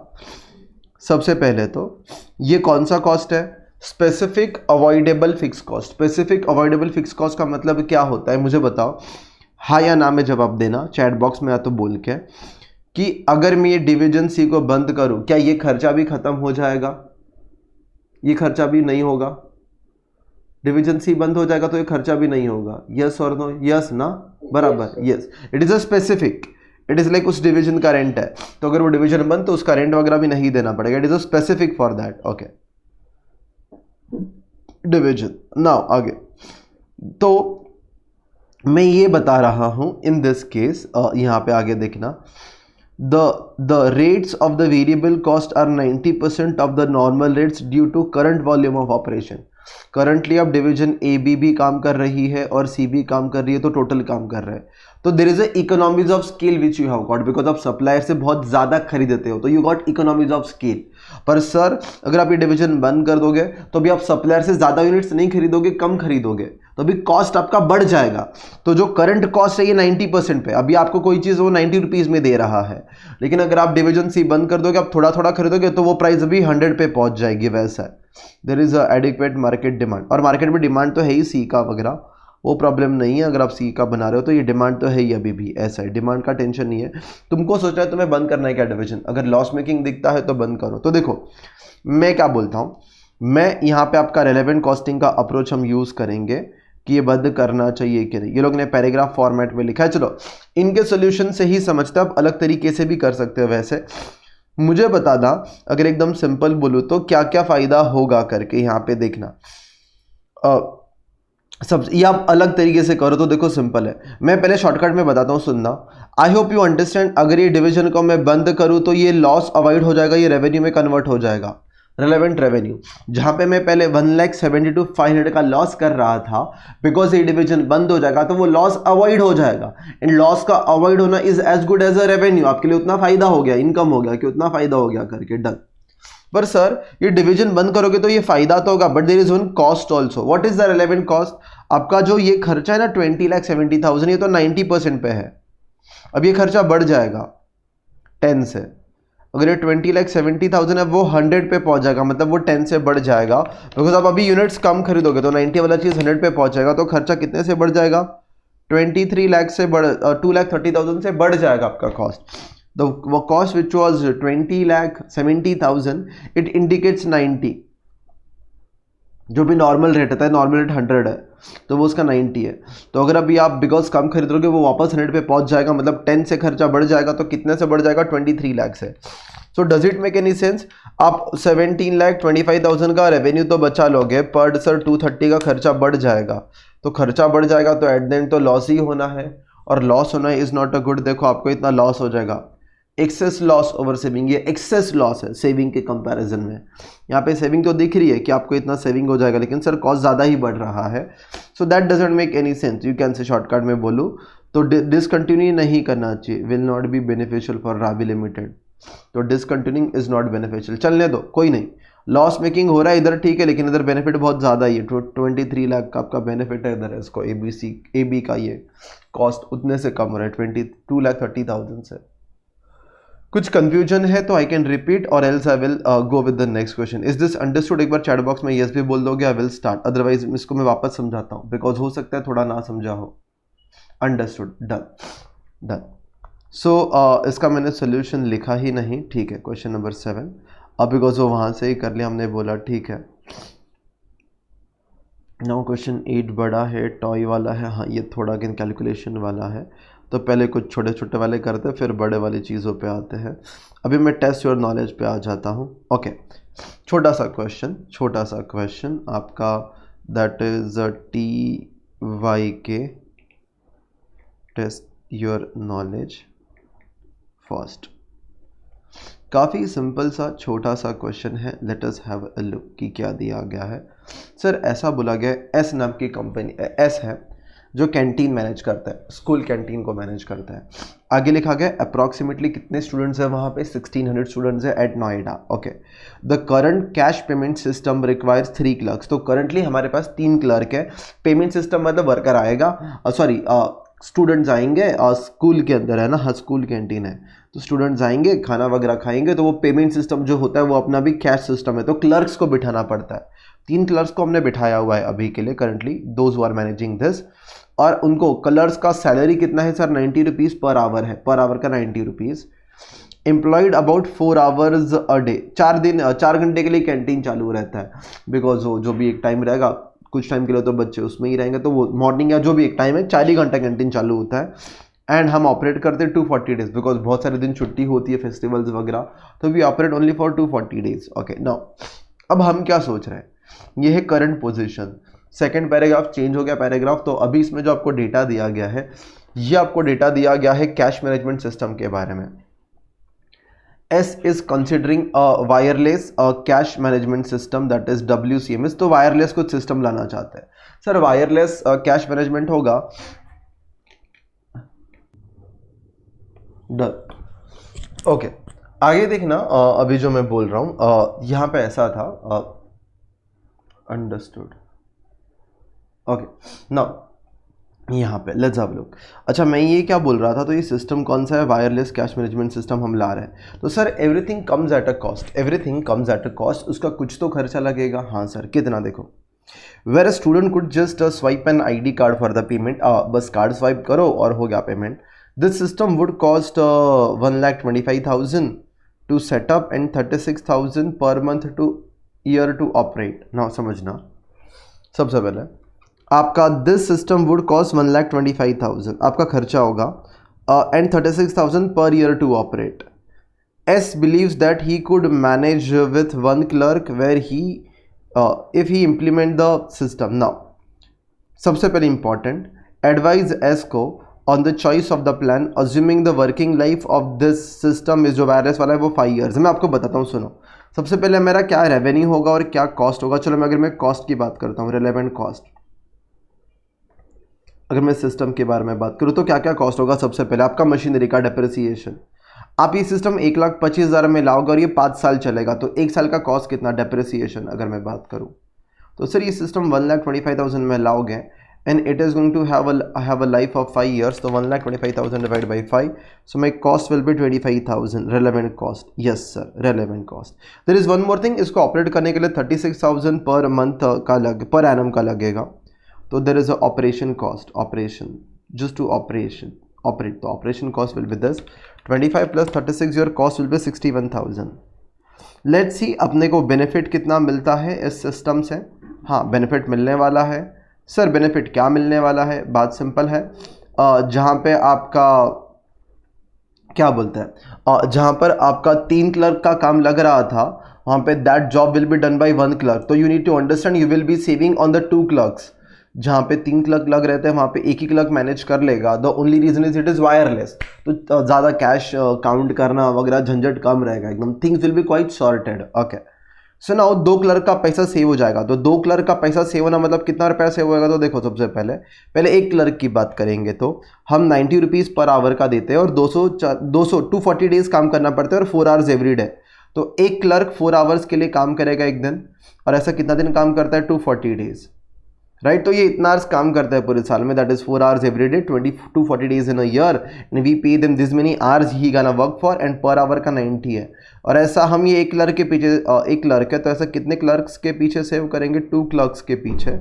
तो 4 into 240 this many hours into 90 ये एक का हो गया, तो इंटू 2 क्लर्क का पूरे साल में कितना सेविंग होगा, 1,72,800 ये सेविंग है. और आपका उसके लिए कॉस्ट कितना जा रहा है, खाली 61 जा रहा है.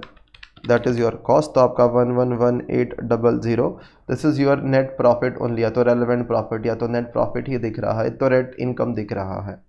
स्टिल यहाँ इसको मुझे आपको चेक करवाना पड़ेगा एक बार यहाँ पे. अरे यार ठीक है चलो, ये लोगों ने assuming that the cost saving is this, मैंने पर एनम पे किया है. Okay, if you do this, एक काम करो, ये 1 साल का सेविंग है, तो ये सिस्टम लाने से 5 साल में कितना सेव, ऑब्वियसली डिसीजन आप 1 साल के हिसाब से लो या कुछ फ़र्क नहीं पड़ता. तो इंटू 5 ईयर्स के हिसाब से आपका कितना सेव हो जाएगा, 5,59,000 रुपीज़ विल बी सेव्ड. देखो 5,59,000 ये 5 साल के हिसाब से उन्होंने सोचा, मतलब लोगों ने बोला सिस्टम लाएंगे तो 5 साल का खर्चा कितना वगैरह वैसा. अब जैसे भी करो डिसीजन विल रिमेन सेम, आपका बस उन्होंने 5 ईयर्स का किया है. So you will have a net saving कितना, 5,59,000 in the span of 5 years. अगर आप जो सिस्टम लाओगे जो 5 साल चलेगी, बस उसको पैराग्राफ में लिख के दिया है कि पहले 3 क्लर्क्स थे तो इतना खर्चा हो रहा था, ये सिस्टम लाएंगे तो क्या हो जाएगा, इतना खर्चा होएगा, ये 36,000 वगैरह वो सब, तो वो सब दिया गया है. तो दैट इज़ ऑल्सो ओके, वजह से भी एट दिन ये बेनिफिट होगा. रेलेवेंट आपको क्या दूसरी चीज़ें ध्यान रखनी पड़ेंगी, सर ये सिस्टम बहुत इफ़िशियंट होता है वायरलेस वाला, फटाफट स्कैन किया ख़त्म, कैश काउंट करना, पैसा लेना देना आप ऑनलाइन, अभी जैसे अपन यूपीआई करते हैं, इफ़ यू गो एनीवेयर बस स्कैन किया, पैसा पे किया, बात खत्म. ना छुट्टा रखने का झंझट, ना उसको काउंट करना है ना आपको काउंट करना है, बस एक नंबर डाला, दोनों को कंफर्म करना है. अभी तो वो स्पीकर पे बोलते भी कि पेमेंट इज डन, तो इट इज़ मोर इफिशिएंट. आपका जो शॉपकीपर उसका पैसा काउंट करने का काम ही खत्म, सीधा बस बैठो, अच्छा पेमेंट हो गया, चलो जाओ तुम करके, कुछ झंझट नहीं. But sir it is more rigid. अभी रिजिड क्या है, अगर आप खाली वायरलेस सिस्टम लाओगे, कभी बेचारा स्टूडेंट आई कार्ड अगर भूल गया, कभी नेटवर्क में कनेक्टिविटी इशू, बहुत बार ऐसा होता है अपना गूगल पे में कभी कनेक्टिविटी इशू रहा तो, और अभी कभी स्टूडेंट के पास पैसा नहीं रहा, तो हम नॉर्मली कैसा बोलते हैं कि कल दे देंगे पैसा उधारी पे वगैरह. तो वहाँ पे एक ये रहता है कि चलो अपना चाय वाला होता है वगैरह, if we go there every day तो इसे कल दे देंगे वगैरह. तो वैसा ही यहाँ पे भी अगर खाली वायरलेस सिस्टम है और एक ही क्लर्क है तो बोलते हैं चांसेस कम रहेंगे. It is more rigid in this case. Machinery है तो अभी वही पर्सन रहेगा, there is a human touch which is there which can not be replaced. तो ह्यूमन एस्पेक्ट जो होता है इज़ हार्ड टू क्वांटिफाई, जो एक होता है कि आप जैसे बोलते हैं हाँ भाई ये किसी आदमी से अपनी पहचान होती है तो वो थोड़ा हाँ चल कल दे देंगे ये वगैरह वैसा. तो यहाँ पे वही बोला गया है. यहाँ पे बस आपको क्या क्या लिखना है करके, तो पहला वाला even though it is more efficient but it is rigid. Why it is rigid you can tell me first. If there is a failure of connectivity issue can be there and there is a possibility student may not have a money कभी कभी pay करने के लिए, तो automated system will be less able to handle this situation. It will not be able to handle, मतलब online पे हम ऐसा नहीं बोलेंगे गूगल पे को कि गूगल पे कल क्रेडिट करवा दूंगा करके, तो वो सब थोड़ा डिफिकल्ट हो जाएगा, बस ये बोला है. तो नाउ हमको बस इतना ही लिखना है कंक्लूजन. ऑब्वियसली हमें ये सिस्टम अप्लाई करना चाहिए बिकॉज ये कॉस्ट इफेक्टिव है, इतना रुपए का सेविंग होगा। लेकिन अब दूसरी चीज़ों को भी ज़रूर ध्यान में रखना, अदर नॉन फाइनेंशियल कंसिडरेशंस को भी ध्यान में रखना ये करते टाइम, बस ये आपको लिख देना है। तो ये था आपका पहला क्वेश्चन गाइस, पहला। ओके, नाउ जो रेलेवेंट है, फिर जो बचे हुए क्वेश्चन है जो अलग है वो मैं आपको एक साथ करा देता हूँ। अभी चलो सेकेंड क्वेश्चन पे आते हैं। Ayla runs the planetarium stations in New Delhi करके, तो इसको समझो व्हाट इज दिस करके। अगर मैं आइला रन्स द प्लानिटेरियम स्टेशंस की बात करता हूं तो सुनना इसमें क्या दिया गया। इसमें ऐसा बोला गया है, मैं सिंपल है ना, आपको एकदम जो चीज़ रेलेवेंट है मैं वही बोलते जाता हूँ। ये पूरा क्वेश्चन का पैराग्राफ है वो टाइम पास जिसको बोलेंगे हम, क्या बोलेंगे इसको, टाइम पास पैराग्राफ। मतलब इसमें बस लिखा है कि एक प्लानिटेरियम है, ये एस्ट्रोनॉमर्स के लिए, वहाँ पे नेहरू तारांगण करके है मुंबई में, यू मस्ट बी अवेयर। तो यहाँ पे एक बिग स्क्रीन होती है जहाँ पे हम प्लैनेट्स के बारे में सारी जानकारी देते हैं। तो स्क्रीन का साइज़ ये है, बहुत पुराना है, वर्ल्ड डेवलप इन 1960s में कनाडा में डेवलप किया गया था। ठीक है, अपने काम का नहीं है, अपने काम के लिए। It is like movie theatre, बस यहाँ पे ये प्लानिटेरियम है, तो यहाँ पे वो प्लैनेट्स के बारे में बताया जाता है। एक आईमैक्स शो में कितने लोग बैठ सकते हैं, 120 visitors it can attract. Generally इतने अट्रैक्ट करता है, जिसमें 50 चिल्ड्रंस होते हैं और वो मम्मी पापा के साथ आते हैं, तो 70 adults. Now at a ticket price of 160 for children, again ये भी पैराग्राफ एक्चुअली टाइम पास है बट ठीक है पढ़ लो। और सेलिंग प्राइस दी गई है आपका चिल्ड्रंस और एडल्ट्स की। आई एम नॉट इंटरेस्टेड, मैं वैल्यू ज़्यादा नहीं पढ़ रहा हूँ, मैं बस इतना बोल रहा हूँ 120 लोग आएंगे और उसमें सेलिंग प्राइस हर एक अलग अलग रहेगा। और हम एस्टिमेट करते हैं, हाँ, Ayla estimates the running cost per IMAX show is 10,000।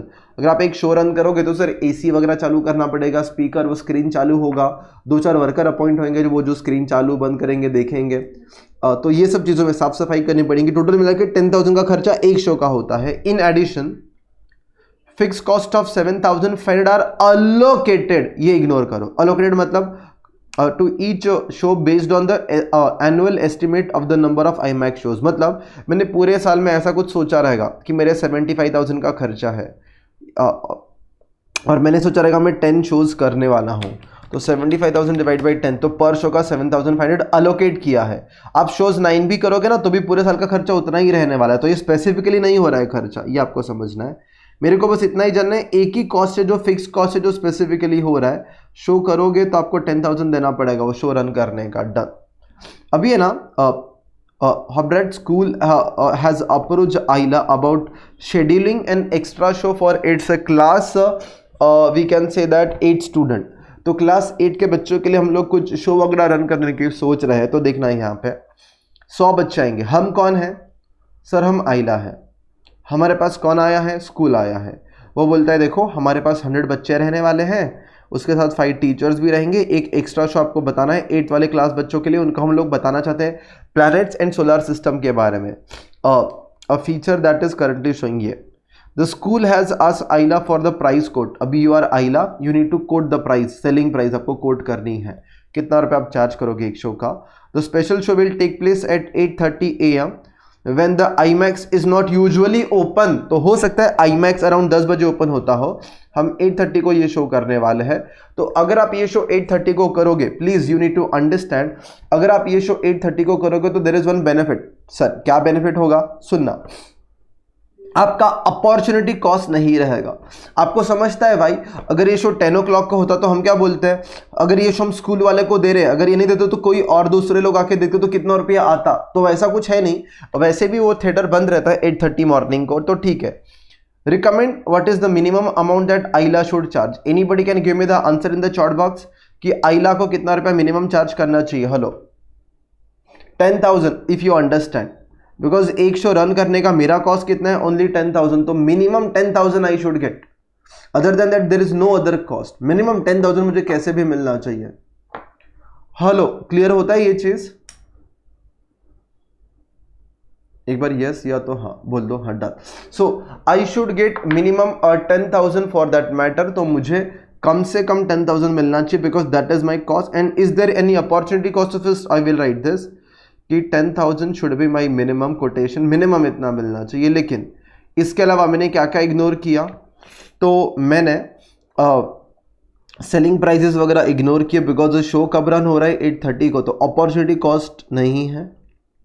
Then आपने एक फिक्स कॉस्ट को भी इग्नोर किया बिकॉज वो एक अलोकेटेड वर्ड लिखा गया था 7,500 का, तो इट कैन बी रिटर्न। अच्छा, लेकिन आप जब भी कोई चीज़ बताते हो तो आपको याद रखना चाहिए आपको दूसरे कंसिडरेशंस के बारे में भी बताना है। समझाता हूँ मैं कौन से। देखो, सबसे पहले आप ये बोल दोगे कि आपने कितना द इंक्रीमेंटल कॉस्ट कितना है आपका 10,000 है। अगर आप नोटिस करोगे आपका इंक्रीमेंटल कॉस्ट 10,000 है, that is cost of the running show, तो आप इतना चार्ज करोगे। आपने क्या क्या इग्नोर किया है ये भी बता दिया गया है। अलोकेटेड फिक्स कॉस्ट को क्या किया गया, it is not relevant because वो आप करो या मत करो वो तो होने ही वाला है। अगेन आपने ये बोला कि टिकट प्राइजेस जो दिए गए हैं वो भी इररिलेवेंट है, नॉट रेलिवेंट बिकॉज अब 8:30 को कोई भी शो रन नहीं होता तो there is no opportunity cost. So यहाँ पे कोई अपॉर्चुनिटी कॉस्ट नहीं रहने वाला है। ओके, सो नाउ बट आपको और कौन सी चीज़ें ध्यान में रखनी चाहिए, तो मिनिमम कोटेशन विल बी 10,000, लेकिन आपको और कौन सी चीज़ें ध्यान में रखनी चाहिए।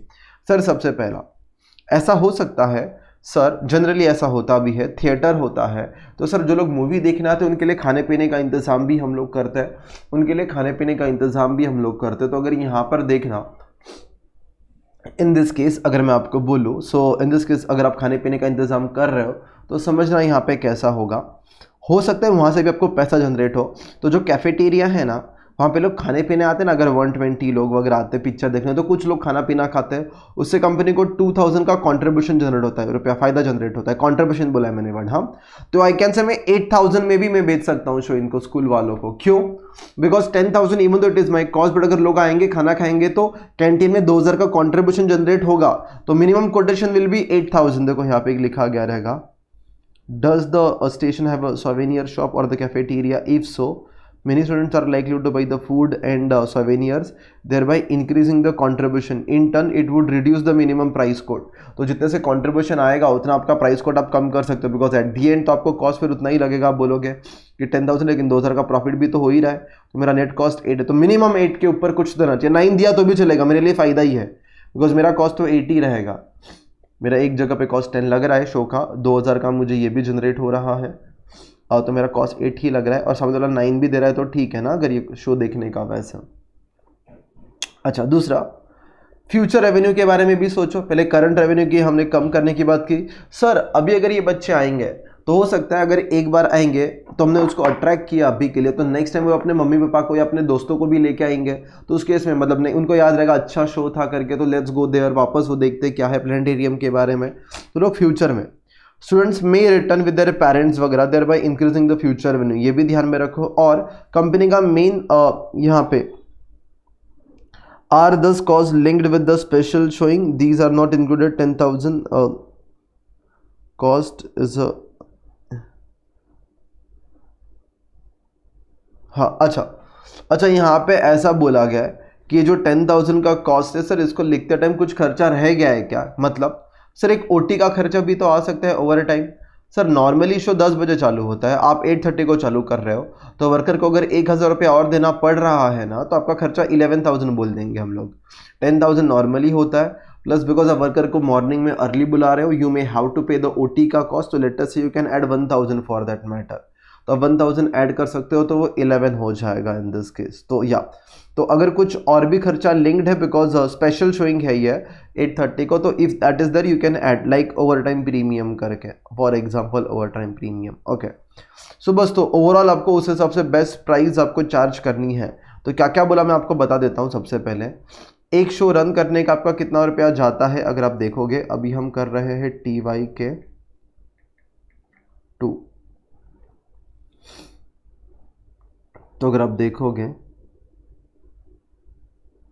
तो एक शो रन करने का आपका 10,000 जाता है। तो आपको ध्यान देना है this is your cost, but इसके साथ साथ आपको 3 चीज़ों का ध्यान रखना पड़ेगा।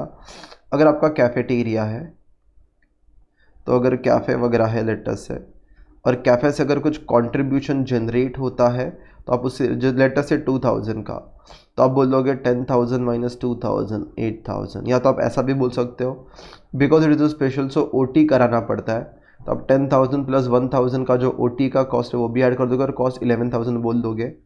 और आप फ्यूचर रेवेन्यू के ऊपर भी ध्यान दोगे बिकॉज ये लोग कल उठ के अपने मम्मी पापा को भी लेके आएंगे तो और भी रेवेन्यू आएगा, एंड ओवरऑल बेसिस पे आप बेस्ट प्राइस कोट करोगे। ओवरऑल ये चीज़ें देख के आप बेस्ट प्राइस कोट करोगे।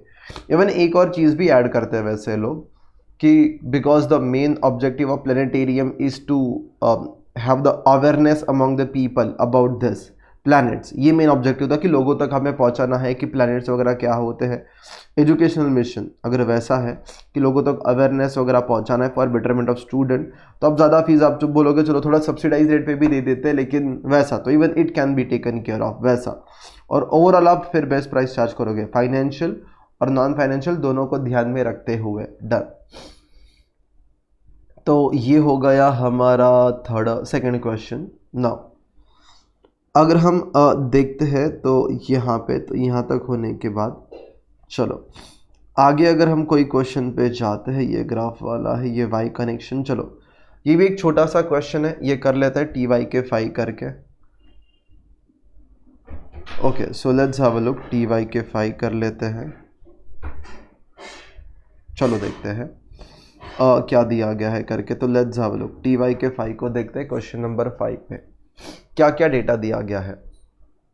तो देखना यहाँ पे लिखा गया है वाई कनेक्शन करके कंपनी है जो चाइना बेस्ड फर्म है, उसने कुछ एक टैबलेट डेवलप किया है S5 करके, ठीक है। तो अगर आपको एकदम मैं रेलेवेंट बोलूँ, अब इस टैबलेट का कॉस्ट कितना लगा था, 5 लाख रुपीज़ टू डेवलप हो चुका है tablet. It has undergone extensive research वगैरह, बिकॉज इसमें 2 एप्लीकेशंस आप साथ में ओपन कर सकते हो। There was a big deal कुछ सालों पहले कि एक साथ 2 एप्लीकेशन ओपन करना। नाउ तो you can open 3 applications also at a time, एक टाइम पे। इट इज़ लाइक सी, इसको बोलते हैं एक साथ 2 एप्लीकेशंस ओपन करना जब आप ये करते हो। So now even I can open 3 applications also, अगर मैं आपको बता दूं like this, see here I can open 3 applications also at a time, और 3 के अलावा भी और सारे ओपन हो सकते हैं, बट ठीक है now let's not get into that. तो अभी अगर हम यहाँ पर आते हैं तो मैं ये बोलता हूँ कि एक नया टैबलेट डेवलप किया था जिसमें 2 एप्लीकेशंस ओपन कर सकते हो आप, रिसर्च वगैरह की थी। अच्छा सर ये 5 लाख रुपया खर्चा हो गया था डेवलपमेंट में, इसको संक कॉस्ट बोलेंगे। हमें खाली फ्यूचर के ही कॉस्ट देखना है, ये तो हो गया सर, अभी आप टैबलेट कितना क्या कर रहे हो वो ठीक है, लेकिन ये खर्चा हो गया। अभी आगे देखो, आप सोच रहे हो ये खर्चा करने के बाद डेवलपमेंट का हमें अभी प्लांट लगाने का है। सर प्लांट 2 ऑप्शन है, 35 लाख रुपीज़ वाला लगाए या 52 लाख रुपीज़ वाला लगाए, 2 प्लांट्स लगा सकते हो। सर ये डिफरेंस क्या है, सर 35 वाला छोटा प्लांट होगा, 52 वाला बड़ा प्लांट होगा। जैसे व्हीकल होता है, छोटी गाड़ी बड़ी गाड़ी वैसे। तो अगर छोटा प्लांट लगाओगे तो उसमें आप खाली 500 यूनिट्स ही बना पाओगे, और अगर आप बड़ा प्लांट लगाओगे जहाँ पे आप 52 लाख रुपीज़ का खर्चा करोगे तो you can produce 750 units over there करके। ओके नाउ, और कंपनी का ये प्रोडक्ट का क्या दिया गया, लाइफ साइकिल। लाइफ मतलब जो प्रोडक्ट की लाइफ होगी, हमें लग रही है इस टैबलेट की लाइफ कितनी होगी, 2 साल की होगी। Ignore the time value of money. Why time value of money को इग्नोर करने बोला है, 2 साल बोला है, मतलब एक्चुअली ये ईयर 1 है और ये ईयर 2, तो ईयर 2 का जो रेवेन्यू होगा ना एंड में, उसकी प्रेजेंट वैल्यू निकालनी चाहिए वगैरह, बट ठीक है ये सब इग्नोर करने बोला है। बोला प्रेजेंट वैल्यू पे मत ध्यान दो ज़्यादा, ठीक है डन। OSFM में हम करते हैं प्रेजेंट वैल्यू। ओके चलो अभी अगर हम यहाँ पर देखते हैं, एक सेकेंड अगेन आपको मैं वापस बोल दूँ, प्लांट लगाने की हम सोच रहे हैं, 2 ऑप्शंस है, 500 यूनिट्स वाला लगा या 750 वाला। अगर आप 500 वाला लगाते हो तो आपके पास ये डेटा है, 750 वाला लगाते हो तो ये डेटा है। चलो डन। तो हमें कुछ चीज़ें निकालनी है। अगर मैं 500 वाला प्लांट लगाऊँ तो कितना प्रॉफिट होगा, 750 वाला प्लांट लगाऊँ तो कितना प्रॉफिट होगा, चलो देख लेते हैं। तो यहाँ पे let's have a calculation. Sir सबसे पहले एक चीज़ इंपॉर्टेंट है जो मुझे निकालनी है, ये सब करने से पहले काफ़ी इंपॉर्टेंट चीज़ है वो, तो पहले वो निकाल लेते हैं। सुनो क्या मैं आपको बोलता हूँ, आपका सेलिंग प्राइस कितना है, देखो ये आपका वेरिएबल सेलिंग कॉस्ट दिया गया। लेकिन अगर आपको समझ में आता है तो वेरिएबल सेलिंग कॉस्ट के साथ साथ प्रोडक्ट को बेचने का it is like a commission agent का, तो वो सेलिंग कॉस्ट। लेकिन सर गुड्स बनेगा भी तो सर एक मैन्युफैक्चरिंग कॉस्ट भी तो होगा। हाँ सर, तो सुनना अभी मैं क्या बोल रहा हूँ, सुनना। इट इज़ लाइक दिस, मेरे को निकालना है वर्किंग नोट नंबर 1 में प्रोडक्शन कॉस्ट, मेरे को निकालना है वर्किंग नोट नंबर 1 में प्रोडक्शन कॉस्ट। नाउ देखना, when you calculate production cost how you gonna get this, selling price minus variable cost में वेरिएबल प्रोडक्शन कॉस्ट, और वेरिएबल कॉस्ट में आपका एक प्रोडक्शन वाला कॉस्ट आ जाएगा और एक आपका सेलिंग कॉस्ट रहेगा वेरिएबल के अंदर है, और फिर आपका टोटल कॉस्ट बाहर दिखेगा और आप फिर आंसर निकालोगे। देखो मैं आपको समझाता हूँ कैसे। आप एक कितने में बेचते हो, आपकी सेलिंग प्राइस है 79,600, तो आप एक टैबलेट बेचते हो 79,600 रुपीज़ में। Done sir. आगे सर उसका सेलिंग कॉस्ट कितना है, 10%। अच्छा ये भी छोड़ो, आगे 10% ऑफ सेल्स प्राइस, ये आपका कौन सा कॉस्ट है यहाँ पे, 10% ऑफ सेल्स प्राइस। तो 10% किसका आएगा, ऑफ 79,600। अगर आपको समझ में आता है तो इट इज़ दिस 10% ऑफ 79,600, ये आपका सेलिंग का कमीशन हो सकता है. 79,600 into 10%, 7960 is your cost. Done. Now आपका पीवी रेशियो क्वेश्चन में दिया गया है, इट इज़ 40%.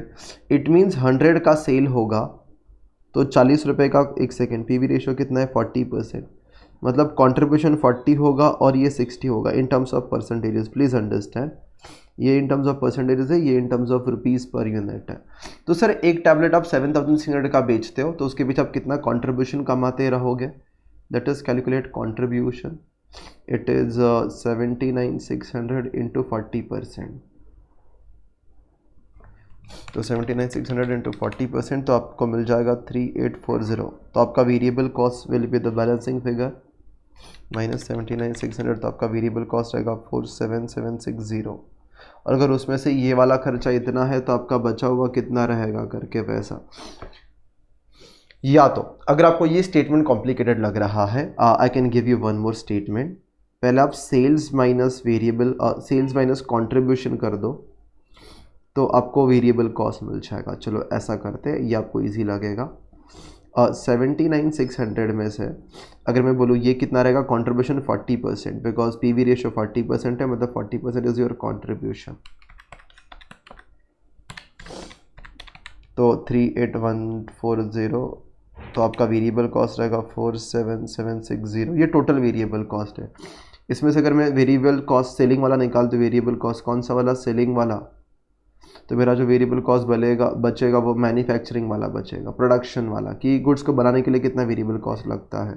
तो सेलिंग वाला है 7,960, इट इज सेल्स का 10%. डन. तो 47,760 minus 7,960, so that is 39,800 will be your manufacturing cost. Done sir. तो ये वाला आंसर मेरा यहाँ तक आ जाता है. एक यूनिट को बनाने का मैन्युफैक्चरिंग का इतना खर्चा लगता है. डन. अभी क्वेश्चन में क्या बोला है देखो, आपको बोला है एक sales value of the plant, मतलब ये जो प्लांट के ऊपर आप 35 लाख का खर्चा करोगे, एजेंट कितने में सेल होगा. ये जो 9 लाख का खर्चा करोगे ये कितने में, मतलब 52 लाख का खर्चा करोगे, वो वाले का सैल्वेज वैल्यू क्या रहेगा. Done. Analyse why connections regarding the optimal plant capacity to install. चलो एक काम करते हैं, अगर मैं ये कैपेसिटी का प्लांट लगाऊं पर्टिकुलर्स 500 कैपेसिटी का, या तो मैं अगर 750 कैपेसिटी का प्लांट लगाऊं तो कितना खर्चा होगा, क्या क्या होगा वो ज़रा देख लेते हैं. तो ज़रा नोटिस करना यहाँ पे चीज़ों पे पर्टिकुलर्स लिखने के बाद. सबसे पहले यहाँ पे मैं लिख दूंगा आपका सेल्स. तो सेलिंग प्राइस, देखो सेलिंग प्राइस अलग अलग है. कैसे सर अगर आप 79,600 में बेचोगे तो 500 यूनिट्स बिकेगा, लेकिन सर अगर आपको ज़्यादा यूनिट्स बेचो तो सेलिंग प्राइस कम करनी पड़ेगी 69,600. तो 69,600 will be your this cost, अपना सेलिंग प्राइस. अच्छा, इसमें से आपको दो चीज़ें माइनस करनी है, वेरिएबल कॉस्ट, एक है आपका मैन्युफैक्चरिंग वाला और एक है आपका सेलिंग वाला वेरिएबल कॉस्ट, तब जाके आपको कॉन्ट्रीब्यूशन मिलेगा. डन. सो नाउ देखना, sir what is your manufacturing cost. Sir कितना भी प्लांट आप 500 वाला प्लांट लगा दो या 7 वेरिएबल, एक यूनिट को बनाने के लिए कितना खर्चा लगता है वो तो सेम ही रहेगा. सर एक यूनिट को बनाने में कितना लगता है, हमने लास्ट में निकाला 39,800 करके अपने निकाला है 39,800. तो यहाँ पे आपको लगता है 39,800, यहाँ पे भी आप लिख दोगे 39,800 करके. डन. अच्छा sir what is your selling cost. It is 10%. Question में लिखा गया था इट इज़ 10%. देखो 10% of sales it was written, तो चलो 10% ऑफ सेल्स निकाल लेते हैं. 79,600 इंटू 10%, 79,600 इंटू 10%. डन. चलो इफ़ आई कैलकुलेट, अरे 79,600 नहीं, इधर तो वैल्यू अलग है. 69,600 इंटू 10%, तो 7960696. ठीक है. नाउ अगर मैं इन दोनों को लेस करूँ तो I will gate contribution per unit. एक यूनिट का मेरा कॉन्ट्रीब्यूशन कितना रहेगा पर यूनिट का. Okay. 79,600 minus 39,800 minus 7,960, that is 3840. ये एक यूनिट से मिलेगा. 69,600 minus 39,800 minus 6,960, 69,600 minus 39,800 minus 6,960, that is 22,840. ये कॉन्ट्रीब्यूशन. सर ऐसे कितने यूनिट्स हम बेच पाएंगे. आप छोटा प्लांट लगा रहे हो या बड़ा प्लांट लगा रहे हो. छोटा तो 500 यूनिट्स और बड़े वाले में 750 बेच पाओगे. ओके, तो what will be your total contribution? तो your total contribution will be this into 750 कर दोगे तो ये इतना आ जाएगा। यहाँ पे 3840 इंटू 500 तो ये कितना आ जाएगा 1592 ये 000 डन। सर ये टोटल कंट्रीब्यूशन है।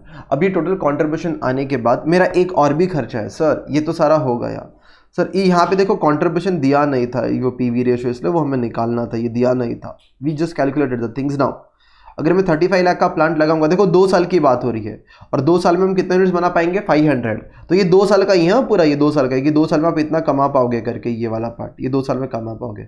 तो sir total cost, plants cost, net cost और प्लांट कॉस्ट, प्लांट का खर्चा कितना होगा, net cost, net plant cost, या तो अगर मैं सिंपल बोलूँ, अगर आप 35 लाख का प्लांट लगाते हो तो उसमें से आपका 6,25,000 रिकवर हो जाएगा। तो अगर आप 35 लाख का प्लांट लगाते हो, if you just install a plant worth ₹35 lakh, at then आपको स्क्रैप में कितना मिल जाएगा 62,500। और अगर आप प्लांट बड़ा वाला लगाते हो विच इज़ 52 लाख रुपीज़ का, तो आपको कितना रुपया मिल जाएगा 9 लाख रुपीज़ मिल जाएगा। देखो what is the amount that you can receive is 9 lakh which is a scrap value, ठीक है। सो अगर आप यहाँ पर नेट ऑफ करते हो विच इज़ 35 लाख माइनस 62,500, तो दैट इज़ 3437500, ये आपका प्लांट का कॉस्ट हो गया। 52 लाख वाला प्लांट लगाओगे तो 9 लाख रुपीज़ मिल जाएगा एट दी एंड, तो 43 लाख का आपका यहाँ पे ये हो गया cost. Now if I subtract तो I will get net profit. सब कुछ करने के बाद प्रॉफिट ज़्यादा कहाँ पे होगा, ये ड्यूरेशन में। तो 2 साल में इतना आप कमा लोगे और 2 साल के लिए वो प्लांट का खर्चा इतना हो जाएगा, इतने में से इतना रुपया रिकवर हो जाएगा। तो 1,59,20,000 माइनस 34,37,500, तो 124,825,000 और यहाँ पे 17,138 ये 43 लाख, तो 1,283 ये इतना आ जाएगा। तो ज़्यादा कहाँ पर दिख रहा है, एक बार चेक भी कर लेते हैं कुछ गड़बड़ तो नहीं हो गया कैलकुलेशन में। तो ये ज़्यादा दिख रहा है तो आपको बड़ा वाला प्लांट लगाना चाहिए। एक बार फिर भी चेक कर लेते हैं, अन्य तो फिर उनके हिसाब से मेरे को आपको समझाना पड़ेगा कि क्या है। ये लोग ने कुछ रुपीज़ इन एक सेकेंड कुछ तो गड़बड़ किया है अपन ने। हाँ रुको ज़रा, ये वाला बराबर है तो इस वाले में कैलकुलेशन में मिस्टेक किया है क्या। ये 62,500 नहीं था, आई थिंक 6,25,000 था, 6,25,000 था। हाँ सॉरी माय मिस्टेक, वही मुझे लगा ही कि कुछ तो है। देखो ये वैल्यू जो था क्वेश्चन में लिखने में मिस्टेक हो गया। प्लांट का क्वेश्चन नंबर 5 6,25,000 था वो वैल्यू, वो एक ज़ीरो ये हो गया। तो ज़रा मैं ठीक कर देता हूँ उसको, यहाँ पे एक ज़ीरो ऐड कर देते हैं। अगर ये 6,25,000 है उस हिसाब से इधर कितना आ जाएगा 35 लाख माइनस 6,25,000, तो फिर यू विल हैव 28,75,000 आपका प्लांट में चले जाएगा इन्वेस्टमेंट। तो जितना भी आपका प्रॉफिट आ रहा है 15,92,000 minus 28,27 that is 130, sorry then my mistake. तो ज़्यादा प्रॉफिट कहाँ पर हो रहा है, यहाँ पर हो रहा है। तो आपको छोटा वाला प्लांट लगाना चाहिए, that will make more sense. देखो if you just want to cross check, एक बार बता देता हूँ, ये आंसर आपके सामने है ये वाला, और यहाँ पर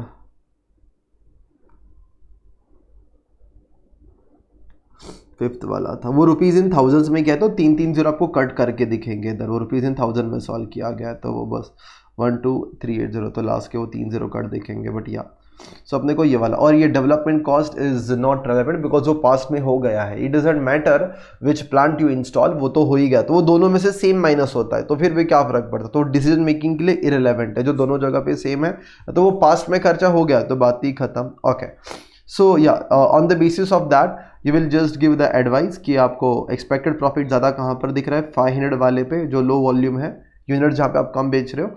तो अगेन एक चीज़ इंपॉर्टेंट, आप हमेशा ये भी याद रखना, आप अदर कंसिडरेशंस को भी ध्यान में रखना।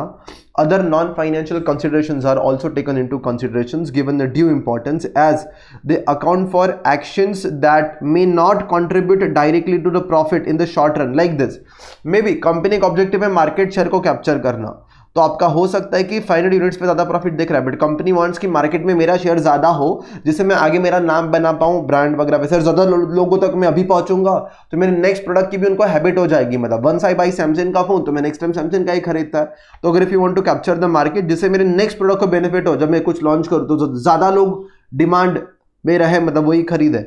तो अगर ऐसा भी हो सकता है, सो देयरफॉर तो मे बी, तो इन दिस सिनारियो फर्म में opt for a plant having the high capacity not only to increase the market share but also to establish a long term image और market share को बढ़ाने के लिए there is a possibility I can go for that।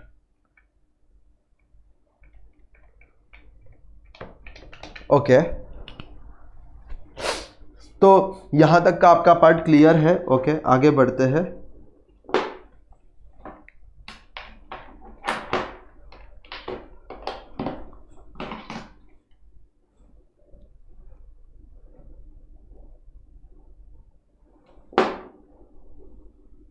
Okay now इसके बाद अगर हम आगे जाएंगे देखना, तो ये हो गया है आपका नाउ फिफ्थ के बाद। So the fifth one is done. आपने टेस्ट योर नॉलेज का या फिफ्थ वाला पार्ट कर लिया। अभी अगर हम आगे जाते हैं तो which question we can do is which can be done quickly, then बच्चों अपन करेंगे। क्वेश्चन नंबर 10 पे आ जाइए। क्वेश्चन नंबर 10 रुको, उसके पहले और कौन सा है जो हो जाएगा। चलो पहले 10 पे ही आते हैं। 10 एक सेकेंड।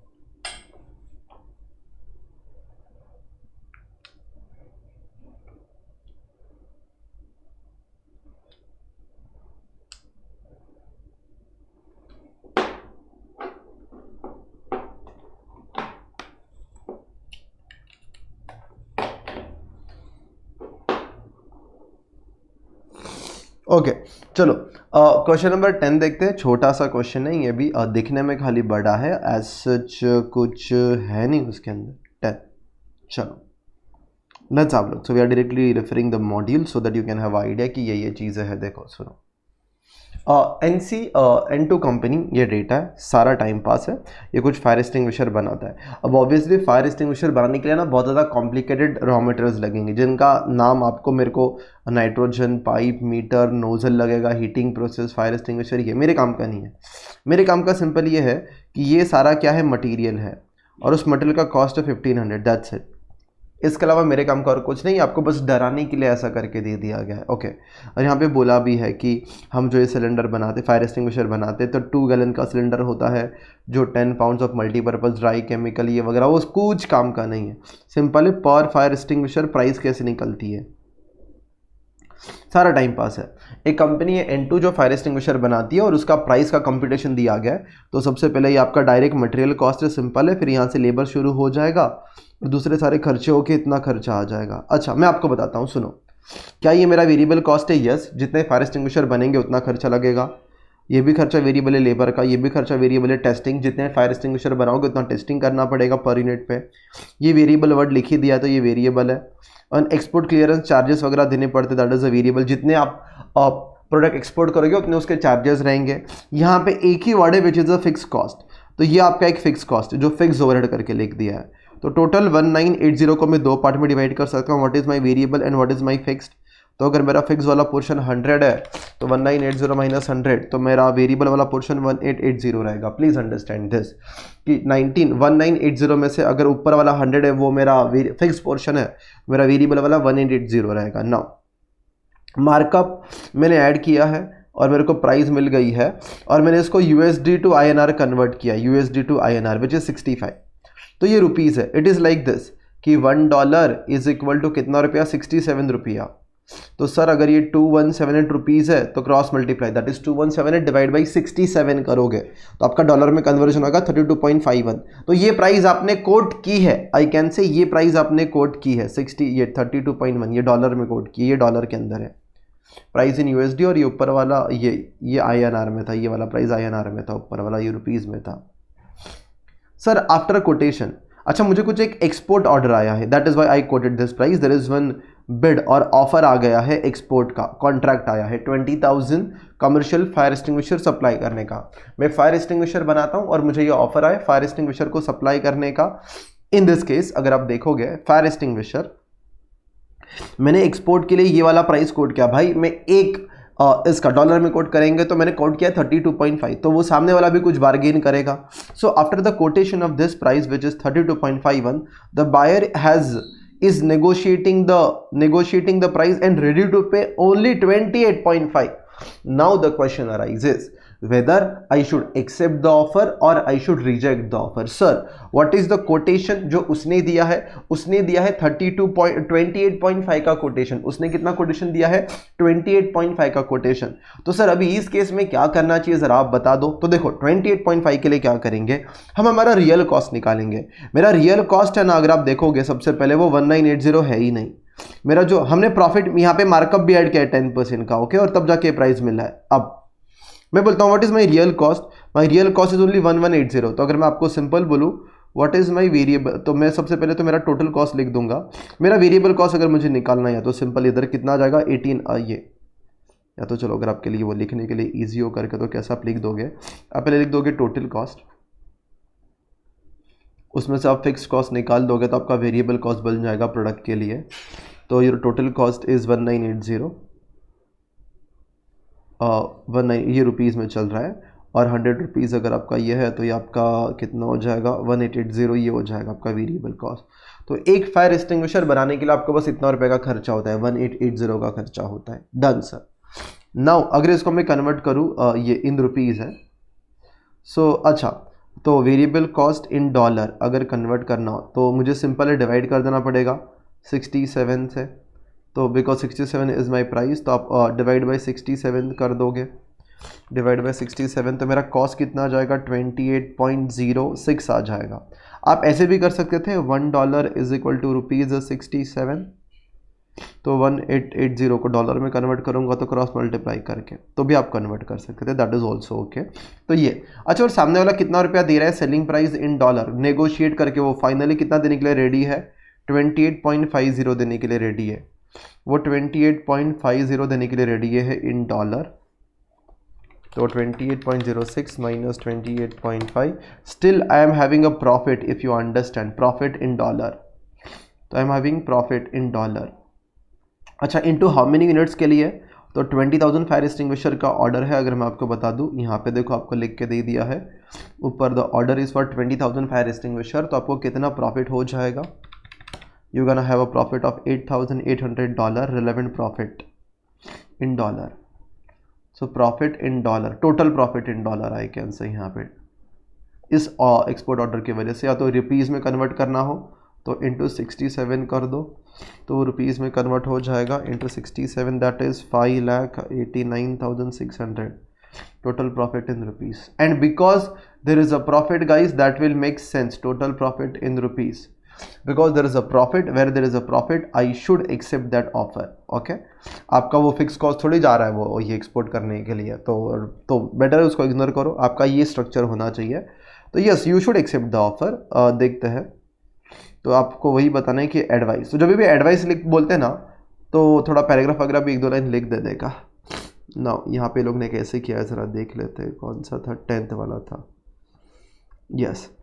तो देखो एट देन प्रॉफिट कितना होगा, अगर आप देखोगे तो you have a profit of $8,800 which we have calculated also. देखो यहाँ पे 8,800, या तो रुपीज़ में कन्वर्ट करेंगे तो इतना, ये सारा वही स्ट्रक्चर दिया गया। ओके, नाउ फाइनेंशियल परस्पेक्टिव्स है, it is profitable because you are having a profit of $8,800, या तो 5,89,600 विच यू कैन सी 5,89,600 और 8,800। तो you should accept the offer, yes sir, it is beneficial. Now but other than this आपको दूसरी चीज़ों पे भी ध्यान देना चाहिए। Sir what are the other things जिस पे हमें ध्यान देना चाहिए, तो देखो it is like if you export, तो कुछ लीगल टर्म्स, मतलब आपके जो भी लीगल पेपर्स वगैरह है या दूसरी चीज़, ऐसा नहीं हो कि आपको पेनल्टी लग जाए, तो आपकी लीगल कंप्लायंसेस के लिए आपको चेक करना चाहिए कि आप जो भी एक्सपोर्ट कर रहे हो तो आपका एक्सपोर्ट डॉक्यूमेंटेशन और दूसरी चीज़ें वो सारी प्रॉपर है क्या, और अगर आप सामने वाले को उधार पे गुड्स बेचते हो, जब भी एक्सपोर्ट करोगे ये चीज़ आप लिख देने का उधार पे। If you sell it on credit, तो क्या बायर क्रेडिट वर्दीनेस है क्या, या तो फिर उससे फिर उधार पे ना भी तो आपको उसका क्रेडिट, या तो फिर आप कैश पे डील करो एडवांस लेके 100%। तो फर्स्ट है you need to check the credit worthiness of the buyer, otherwise what you can do is so that in future में कुछ ऐसा ना हो कि पैसा आपको मिले ही ना, बिकॉज फॉरेन में थोड़ी तुम जाके पैसा कलेक्ट करने के लिए जाने वाले हो थोड़े से पैसे के लिए। सो नाउ और the second thing you can take the 100% advance for that matter. Okay, industry analysis you can check, additional terms you can write it down कि ये चीज़ें चाहिए वगैरह, एंड ओवरऑल बेसिस पे you can accept the offer after this consideration करके। तो ठीक है, so that was the question. Okay, now so that was the question which was question number yes that is that अभी जो आपने किया। Okay, आगे अभी और 15 मिनट में कौन सा छोटा सा क्वेश्चन हम कर सकते हैं, तो यहाँ पर आ जाते हैं। चलो ना क्वेश्चन नंबर 7 पे आता है, टेस्ट योर नॉलेज का। आई थिंक नहीं ये रेलेवेंट कॉस्टिंग से कनेक्टेड है एक पार्ट, शायद हो जाएगा, नहीं मे बी नहीं, तो ठीक है। So as of now so this is our discussion which I can say which is there, अभी तक ये हुआ है। The remaining question will be done in the next lecture, और हम ये चीज़ पर मतलब इट इज़ लाइक एक रैपिड वे में कवर किया है, तो you can just go through that PDF I will share with you. Okay,